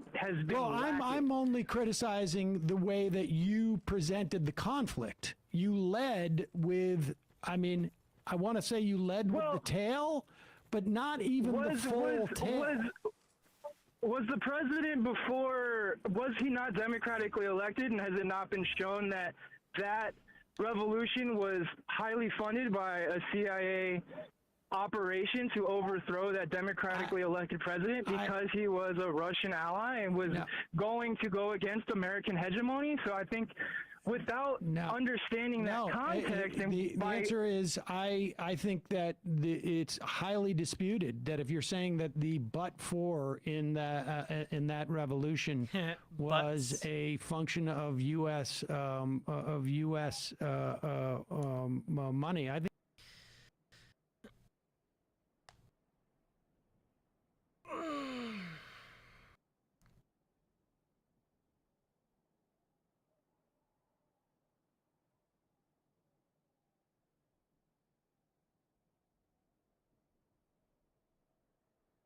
I think you're wrong in that respect. I don't think it was the sole reason, but I think that U.S. Hegemony has gotten very good at pushing things in its direction in the way it wants to go. Also really bad in some ways, too. I mean, also really bad. Well, I mean, I would say that it's all bad when you're giving money to no, but I'm saying in terms of, I think we were talking about competence, and if you want to ask about confidence, you know, I present to you Venezuela. Well, that's Juan Guaido, how that goes. Just because they have a couple of wrong, you know, things that don't go the right way doesn't mean, and when you're talking about Europe and the sphere of influence with the NATO, I think that still they have a much stronger hold within that sphere of influence than they do in Latin America right now. I can tell you that, you know, my position has been well before this that NATO shouldn't expand, and was having people on talking about the NATO's efficacy, you know, months if not years before Russia invaded, and gave NATO an entirely new justification for existence. Well, I think that the idea that the Russian invasion was its impotence for everything else, I think, is not showing in the context the pre-2008, where we've actively been saying since Putin got put in place that Russia was not going to have any place within the global hegemony. They weren't going to have any place in political, standing within the globe. We've been pushing this fight for 20 years, and then to sit back and say, well, Russia invading was the impotence for this is like completely forgetting the fact that we have been edging them on, trying to push the expansion of NATO for the last, since Putin's been put in place. Do you think that we would have justification to invade, let's say, Iran? No, I don't. I agree with you. You don't think that Iran has been antagonistic to the United States, maybe? Well, sure, but I also think that Iran is forcing, there's a lot of its actions is based on its defense of what is the global hegemony, what is the global superstructure of Western... Do you know the agreement that the United States signed with Ukraine in 1993? I am unaware of that agreement. Could you please... Yeah. I want you to look up the agreement that the United States signed with Ukraine, and it is the reason why Ukraine has no nuclear weapons now. What do you think the United States offered? What did you think the United States offered in response for them to give up nuclear weapons? We both agree that nuclear weapons are bad, right? Oh yeah, sure. And we both agree that in the wake of, particularly in the wake of the fall of the Soviet Union, when all these nukes were floating around, I mean, we still have a massive problem with it, both on the U.S. side and on the Russian side. But what if I was to tell you that we made a promise to Ukraine that we would not stand by if Russia invaded Ukraine? Okay. Would that change your disposition about this? America's no, not really, because America is pretty well known for disobeying its promises. Just because it's a white European country, all of a sudden we expect America to stand by its promises and respect national sovereignty. Yes. We don't give two shits about national An excellent sovereignty. reason to betray our allies. I agree with you, of course. So you're saying America's hypocritical, and then what is the rest of the critique? Well, my critique is with y'all. It hasn't, like, the structure of what's going on isn't critique. I mean, like, we have to do, but you guys are very much from what I understand, like, I respect y'all very much. Like, I listen to y'all. I've gone far more radical since I was, my political awakening and everything else. Get to the point, bro. Go fuck yourself, man. How about that? Like, come on. Sorry, I gotta jump in now. Put him on mute. This idea that Michael would look at the Ukraine discourse and be like, the real problem here is racism. I'm sorry, bro. Did you ever listen to Michael? That's ridiculous. You'd have a similar position to, like, I don't know, people like that we had on the show constantly, like Branko Marcetic. I think that's as far as you go. This idea where you say, like, oh, you don't really get to the impetus. Your history doesn't go back to 1993. Like, the idea that the impetus for an invasion, like, okay, I think Russia actually does interfere in our politics. I think Israel does too. I don't think we should invade those countries. I think there are other routes to address. I don't think anyone should invade anybody, but I also don't think that the American political system should be allowed to just sit back and do whatever it wants with NATO. Let me ask you this. And UN and everybody else. Let me ask you this. Okay. We all know Russia's bad for invading the country. That's the obvious part. No, well, that is pretty obvious. That's the easy part to point out. That is the easy part to point out. Yeah, I agree. What should the United States' response have been at that point? Oh, I don't know. Stop funding it. Okay, so the response. Jesus, dude. Adding more weapons to it. Okay. So what they should have done is, they should, when the Ukrainians not blown up Nord Stream. When Ukrainians are begging for armaments because their country is being invaded by 120,000 troops, the U.S. response should have been, sorry, dude. By the way, this is why Sam is, like, one of the GOATs, right? Like, Sam is just like, okay, let's cut through your bullshit. What is the actual policy that you are arguing for? Like, what what do you actually want to have happen here? Right? Like, you are saying that essentially you disagree with America's foreign policy. So, like, why? Like, what would you have America do instead? And these people can only manage, like, they can't give a yes or no. They can't commit to any one policy. You know, they just flap their arms around and they talk about, like, how America needs to, like, foster, like, diplomatic solutions. But, like, then what is the diplomatic solution, right? What are you proposing? Like, is that diplomatic solution, like, Ukraine gives up Crimea and also the Donbass? Because, like, those aren't the terms even being offered by Russia. Russia's terms are like a unilateral surrender to Russia. Those are the current terms, as far as I know. So, like, when people are like, oh, we need more diplomatic solutions, like, then what motherfucker, then what do you think those solutions should be? What should the diplomatic terms suggested by the United States be? And they never seem capable of answering that question. And it's so fucking frustrating. Like, give an actual answer.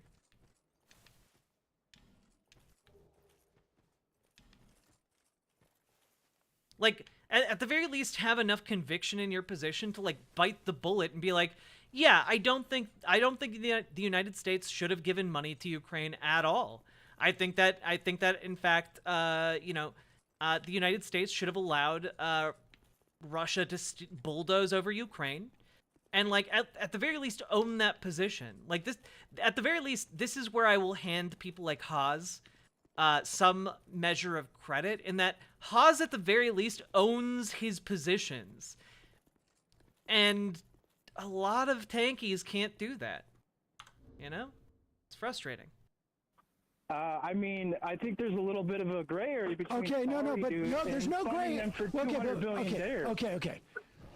I'm asking you a question, and you have to answer it, because there has to been there was two answers that were available to the U.S. government at that time. One is no, we're not giving you any money. Or two is yes, we're giving you money. There could be conditions on that money. There could be plans on that money. But you've got now a day to decide. Because if you don't, putting money in there 3 days from now or a week from now, that's not going to do anything. Like, what do you do? Well, me as someone who's not connected to any arms dealers or anything else. No. And like, Gamerjeet, that's true. There are some leftists who will own that position and say, like, well, I think we should offer Russia territory. I think we should, Russia, these are the terms. There are some lefties who will own that, but then that's what will allow the conversation to progress from there. Otherwise, it's just these weird platitudes of, like, like this hemming and hawing and inability to actually own positions.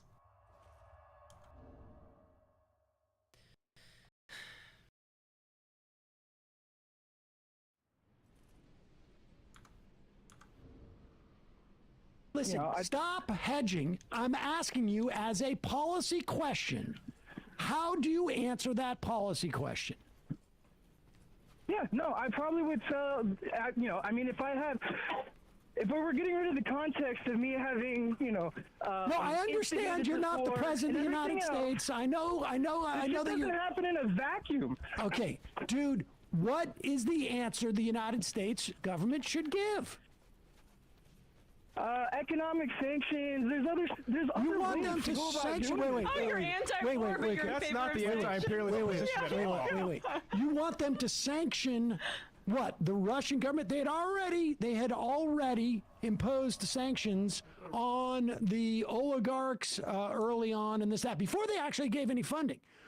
What do you want them to do? You want them to And I just have to say, I admire the restraint Sam is showing here because, man, dude invoked like Michael Brooks' name to like try and justify his critique of like Majority Report's current coverage, and that's just so goddamn shitty.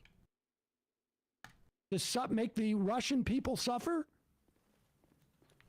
I mean, we pushed them into the war, man. Like, I don't know what you're trying to accomplish with this. Like, I'm asking you a vacuum. simple question so we can start this from the same page, which is, what do you do? The fundamental question is, do you arm them, provide them funds for arms to fight this invasion or not? No, I think if it's that simple of a question, the answer is no. You don't. All right. Can we zero back to the How many? pushed you for war thing? Now, how many? So, right now, the most just outcome from your perspective would be that Ukraine was now essentially largely annexed, either in name or in practice, by Russia. They would effectively have no democracy whatsoever.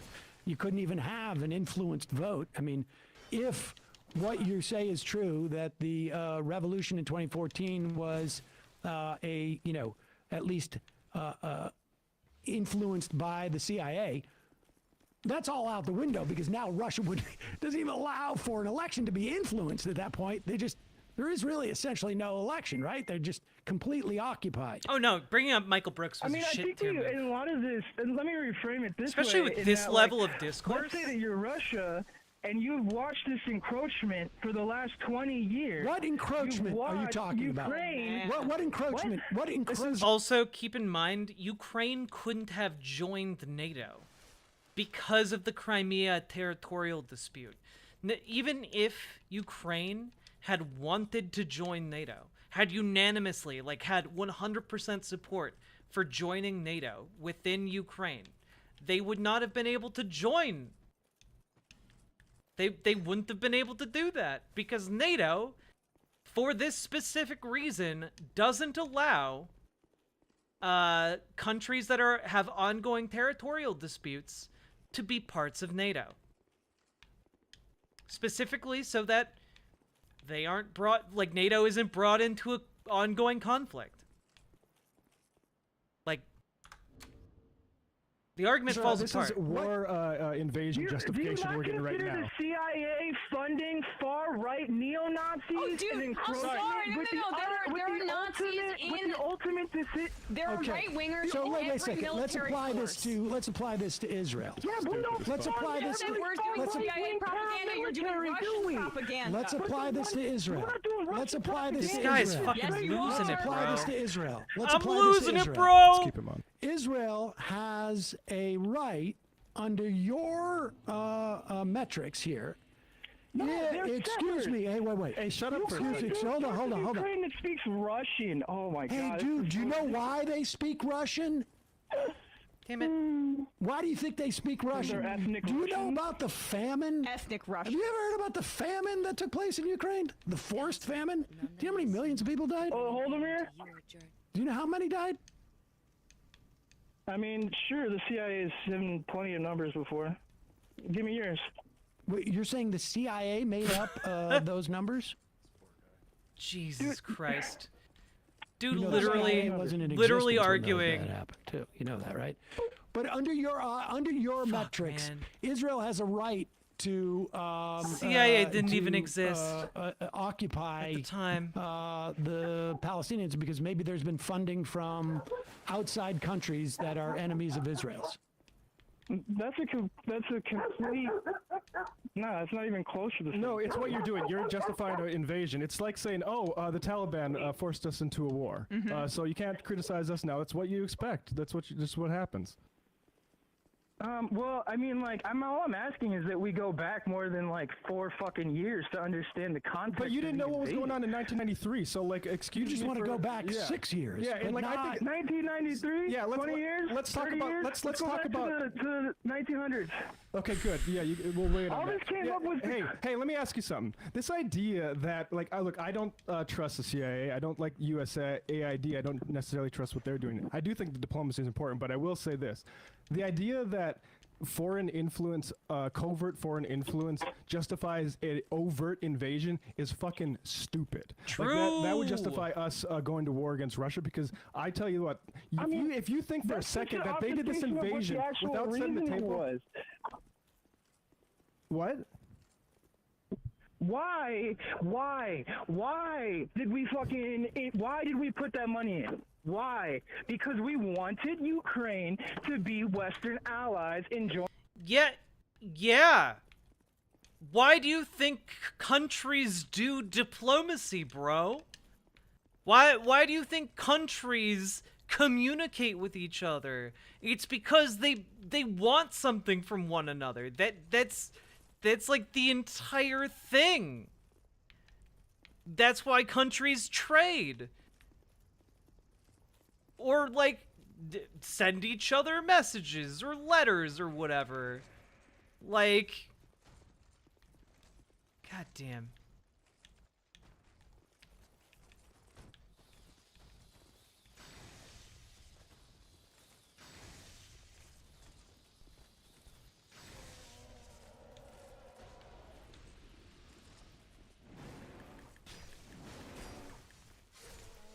There we go.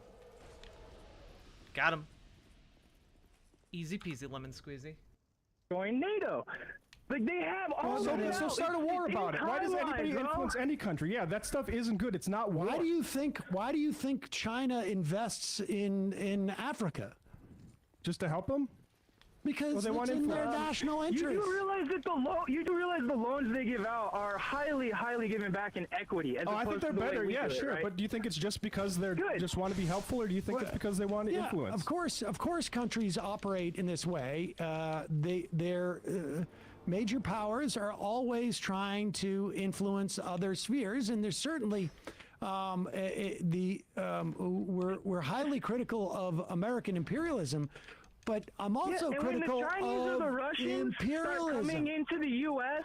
and funding Proud Boys to the tune of $200 billion or more. These guys when are China fucking or Russia start coming crazy, in and bro. we should go to war. You don't think there's Russian money? You don't think there's Russian money in right-wing? You're forgetting the interim step. Whatever. Which is that somebody invaded the country. We poured this money, even if I was to believe that all of the money is going to this Azov battalion, the interim step, but let's just assume it is. Let's assume every dollar is going there, because you just said $200 billion into the Proud Boys. And what's the interim step is that that country was invaded. And so, yes, if this country was invaded by Canada, and Canada had a much bigger military, and the only fighting force we had was the Proud Boys. Would I want some third party to fund the Proud Boys? And this is your scenario again. I don't buy this, but I'm stipulating all of your silliness. Then the answer is yeah. And I think, in fact, like, you know what's odd? The money that we took during the American Revolution, like every single country that has ever been invaded by another country wants other countries to give them money and weapons. Your answer is we should not do this, even though we signed an agreement with them in 1993 that we would, even though that would make it impossible for us in the future. And look, we have definitely screwed this up. We did it with Libya. But it would make it impossible for us to go and say, under these conditions, will you disarm? In terms of like nuclear weapons, for instance. And definitely, we did the same thing with the Iran deal. We did the same thing with Libya. We have done this to discredit ourselves multiple times. But that doesn't justify continually discrediting it. I mean, the bottom line is the answer had to be whether we were going to invest in Ukraine's ability to fend off an invasion or not. And frankly, I don't even think it was our plan to do so until it became clear that the money could actually be effective. I think the Biden administration was under the belief, and there's been a reporting to this effect, that Russia, because I think they certainly have the internal intelligence in terms of Russia, that Russia was going to overrun Ukraine within 3 days, and that would be the status quo. And I think the Americans was just as surprised as Putin was that he was unable to do so. And then at that point, when it was clear there was going to be a war, the United States said, we're going to start to put money in. And to the extent that we've taken a position that there should be limitations on it, I think there should be limitations on it. I don't think there should be regime changes that should be on the table.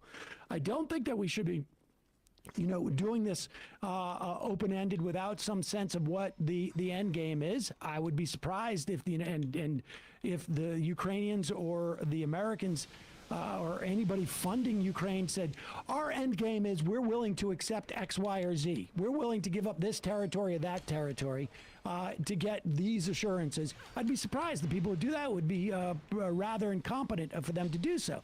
But the bottom line is, that's you bullshit. feel it's okay for the United States to have allowed Russia and to have not helped Ukraine fight back against the invasion, and we don't.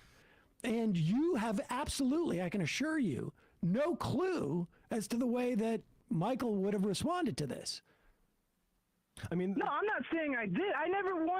Hold on. I want to clarify 1 second. I don't know. The beginning of this conversation seems to indicate otherwise. I what I thought Michael would say. You were saying you were using. I'm saying you would have taken a more analytical approach to what y'all were saying. Some of the shit that I heard y'all say over the last 8 months. What shit? Yeah, what shit are you talking about? Yeah.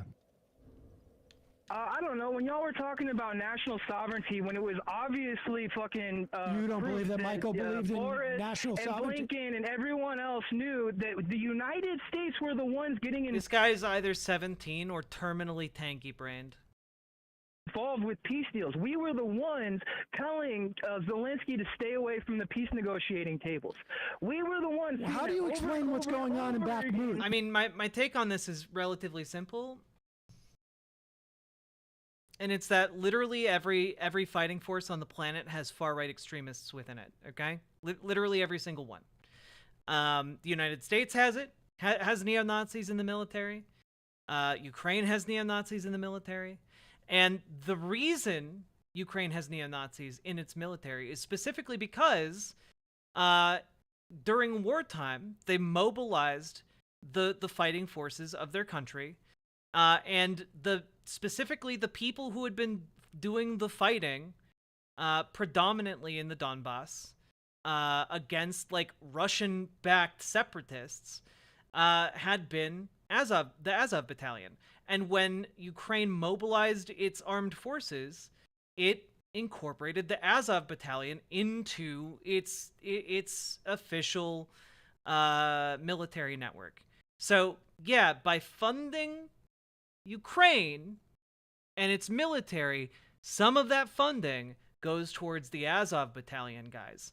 But those Azov battalion guys, they're being used to fight against the invasion of their country. And like, I don't know, I can think of very few better ways to make use of Nazis than as like frontline meat fodder, okay? Like for the war.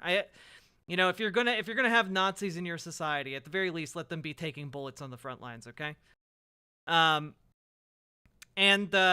Secondly, if you are going to critique the presence of the Azov battalion within the ranks of the Ukrainian military, then I think it's fair that you also critique the presence of the Wagner group within the Russian military. And the Wagner group, well, and for the record, the Azov battalion consists of like, at most, a couple hundred guys, okay? At most. Now, the Wagner group is funded and was established by an associate of Putin's who's explicitly a neo-Nazi, and also incorporates neo-Nazis extensively within its ranks, and numbers in the tens of thousands. So, like, if you are going to, like, complain about the empowerment of neo-Nazis. The Russian invasion of Ukraine literally came with, packaged with, like 60,000 some neo-Nazis that are a part and incorporated into the Wagner Group private military company, okay? So, yeah.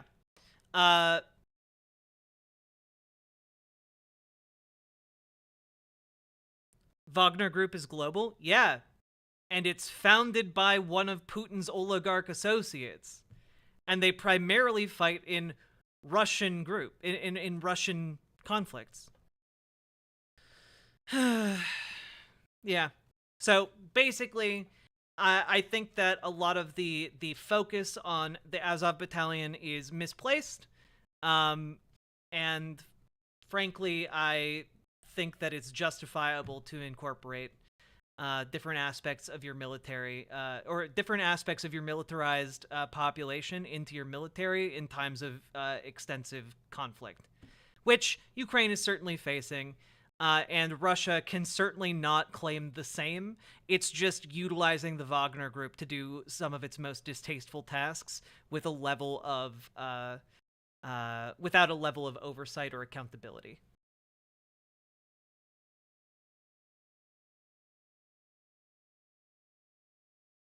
So, there you go. You obviously heard us talk about Bakhmut, right? This is what happens when you refuse to go to the negotiating table. When you have Western powers sitting there telling Ukrainian president... Western powers have told Ukraine to give up Bakhmut. Why didn't they do it? Oh, so... I don't know. Maybe they want to hold on to it. Maybe they see strategic differences. I don't see... No, the Wagner Group is like Blackwater, except Blackwater wasn't nearly as large as the Wagner Group is. Why that small town has anything to do with the overall... Well, the point is, it's completely opposite of what you're saying. What you're saying is the United States is not allowing them to make territorial concessions so that this war is prolonged.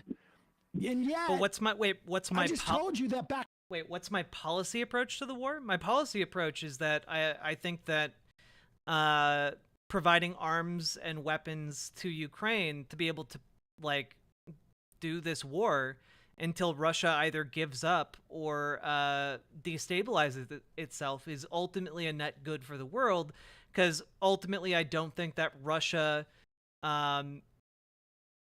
Russia, since the fall of the Soviet Union, has essentially been a strongman dictatorship under Putin, and I think that having one less strongman dictatorship, or at least a strongman dictatorship that is significantly weakened, is a net benefit both to Russians who want something better for their country, and also a net benefit to the region that Russia would have previously incorporated into its sphere of influence.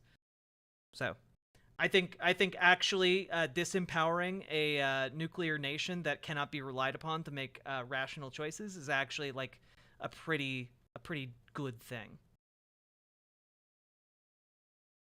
Bakhmut is exactly the opposite. The U.S. said, you don't have the ability to hold that city. You got to let go of it. I think at the very least, providing Ukraine with the weaponry they need to reclaim the Donbass, push the Russians out of their country, should be bare minimum. You know, the retaking of Crimea, that is another that could be like negotiable perhaps, but like ultimately I think the ideal solution would be pushing Russia out of both the Donbass and Crimea. But expanding the war beyond that into Russia, I'm not terribly interested in any kind of like expansion of the war beyond that.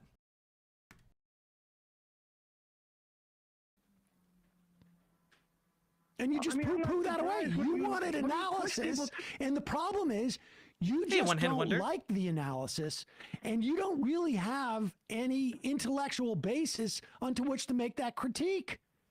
My intellectual basis is this. If the U.S. is behind it, if the U.S. is in charge of it... My intellectual basis is the United States bad? Have you considered? If the U.S. has anything to do with it, it's probably bad. Well, you know what, Oh dude? my God! I got news for you. I got news for you. That's the fact. That's not an intellectual basis. Yeah, that's trash. I appreciate the call. Yeah, I would just like to distance myself. That's fine. I'm glad he's gone. But just as an anti-imperialist, I wouldn't run immediately to sanctions like he does. And I would also say, if it did turn out that Russia was funding like Proud Boys and militia to a large degree, Literally a walking tanky meme. I would not invade, or I would not support an invasion of Vladivostok, for instance. Yeah. I also just think it's interesting to have what of the Russian or Ukrainian people, and then being supportive of sanctions when they're literally starving Iranians. I mean, that's why I don't think. No, if the U.S. does it, it's bad, right? It's really bad when the United States sanctions Venezuela and sanctions Iran and the effect that's felt on people. But see what we did to Iraq. But now we should be doing sanctions more for Russia, though. Yeah, the anti-imperialist solution, just sanctions.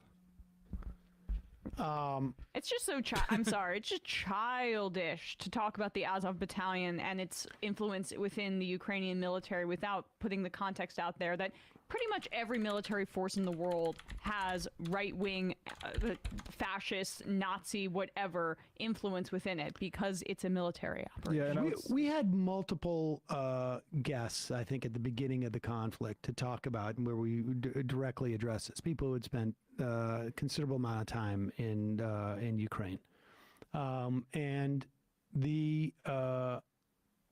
So just as an FYI, in 2017, the size of the Azov battalion was around 2,500 members. Some of the more recent estimates are that it now consists of about 1,000 members. So, like, I don't know. I'm okay with the turn of events as far as Azov is concerned. And as far as the Wagner group consists of, let's see, as of last year, around 50,000 plus soldiers. So yeah, it's quite large. And it is explicitly neo-Nazi. I don't know. Seems like if you are going to criticize the Azov battalion's incorporation into the armed forces of Ukraine, one should direct 50 times more criticism towards the incorporation of the Wagner group into Russia's military effort. But that's just me. The narrative this guy tells. I mean, well, look. You can't start at the beginning of a 24-minute phone call. Yeah, look, I don't think most people are in favor of like continuing to give arms to Ukraine until they take Moscow. I think most people are down for retaking Crimea, with the caveat to that being essentially that when we talk about retaking Crimea is a very physically hard to retake region. It's full of many natural bottlenecks from terrain. So it might be one of those places that is incredibly hard to actually assault and could become like a long-term quagmire. So I would largely just start with retaking the Donbass and then a push through Crimea, and if that kind of stalemates, then just kind of like it is what it is, you know? Crimea is also very hard to supply. This is true. I'd say, like, I feel like your analysis has been Crimea River has not been sophisticated enough. And then you end it with, I don't know what America did. I don't know why they did it. But if they did it, it's bad. Fellini Fiend, thank you for you're subscribing. Just a campist. That's it. Well, he and you've been subscribed over on Twitch for a year now? Oh my goodness. Thank you so much. Really said like America bad. That's my, that's my political theory. Yeah.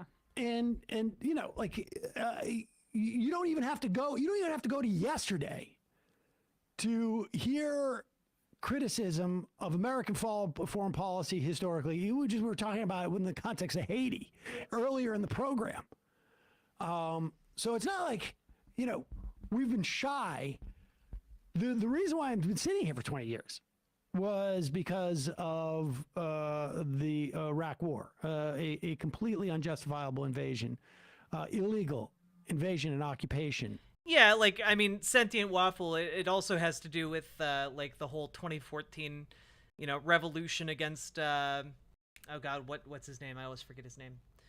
But the 2014 revolution to kick out Putin's puppet after he started shooting at protesters in the streets. Yanukovych, yeah.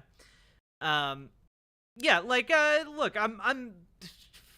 Yanukovych literally ordered people to be shot in the streets. So I think that, there being a nationalist fervor that is anti-Russia is understandable. And if any of them are genuinely neo-Nazis, put them at the frontmost of the front lines. Okay, that's where I'm at. Hope you're having a lovely Sunday too, Fellini Fiend. Of Iraq, the idea that I'm not going to be critical of another illegal invasion and occupation. I just do not believe in the concept of preemptive war. I do not believe in that concept. Yeah. And ultimately, this is where I'm at. There's nothing that can justify the Russian invasion. Okay? Nothing can justify the Russian invasion. My rear end, that color had no coherent political ideas. It was just that was it. It was America bad the entire time. Folks, I've now been streaming for about 4 hours. If you've been enjoying the stream, please consider gifting subs or making some donos, because that is how I am able to pay the bills and pay rent in particular, last day of the month and all that. If any of you can help out, I would very, very much appreciate it. And I hope you're all having a good day. And if you are over on Twitch or YouTube, consider hopping on over to riverboat.gg. There are no ads over there. And you get some fancy new emotes. And you also get the opportunity to be a colored name in my chat. And be cool and awesome. And also appear on screen. Ooh, see? Look at Sentient Waffle and Baycop Eternal, both very fancy gold names in chat. Very much appreciate it, all y'all. Ursa Moon as well, a gold name. And I hope you all appreciated the Sunday stream. I know it's out of the norm. So Sock Cheyenne the 5th, Daddy, and Squish. Also, I don't add this caveat lightly, but if you don't donate, you are transphobic. I don't make the rules. I don't make the rules. That's just been handed down by the International Gender Council. So, I'm sorry. It's just the new rules. I need more weekend streams. Everyone else takes off weekends. Yeah, I usually do, but my partner's at work. Very fun stream. Thank you. You're welcome, Vox and Socks. Part of me wishes that Russia would be honest and be like, yeah, we need this port of yours. That'd be great. But, they're not doing that. Is it still Sunday for you? Yeah, for another 5 hours-ish. 5.5 hours. She's working on a weekend. Yep, I worked yesterday and today, baby. I'm working hard. This is what the kids call hustling. I'm hustling. I'm trying to get that dough. You know what I'm saying? get that dough. Aw, damn, somebody hit the two people hit the dislike button on this stream. Gasp. We need more likes. Remember, like the stream, subscribe over on YouTube, hit the follow button on Twitch, all the good things, all the good stuff. How about Russia pay for the access to a port through need like a fucking normal country? Yeah, you know, that'd be great.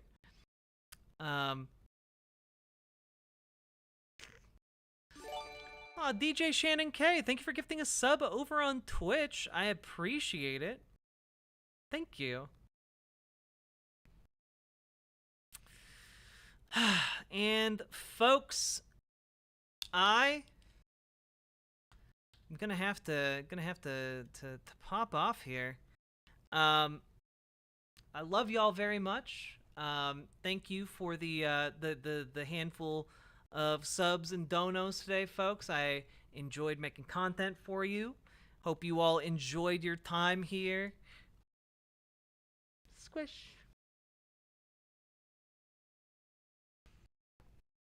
Hustling so hard you can start a university to teach hustling. Maybe. We're gonna raid into Lumiru. We're gonna raid into Lumiru, folks. And I am gonna go and do life things and hopefully have a chill evening and calm down and hopefully get some positive updates about my mom. Hope you all had a lovely stream. If you're over on riverboat.gg, I'll switch over to hosting Lumiru. You all have a good evening, and I'll see you all tomorrow. Bye.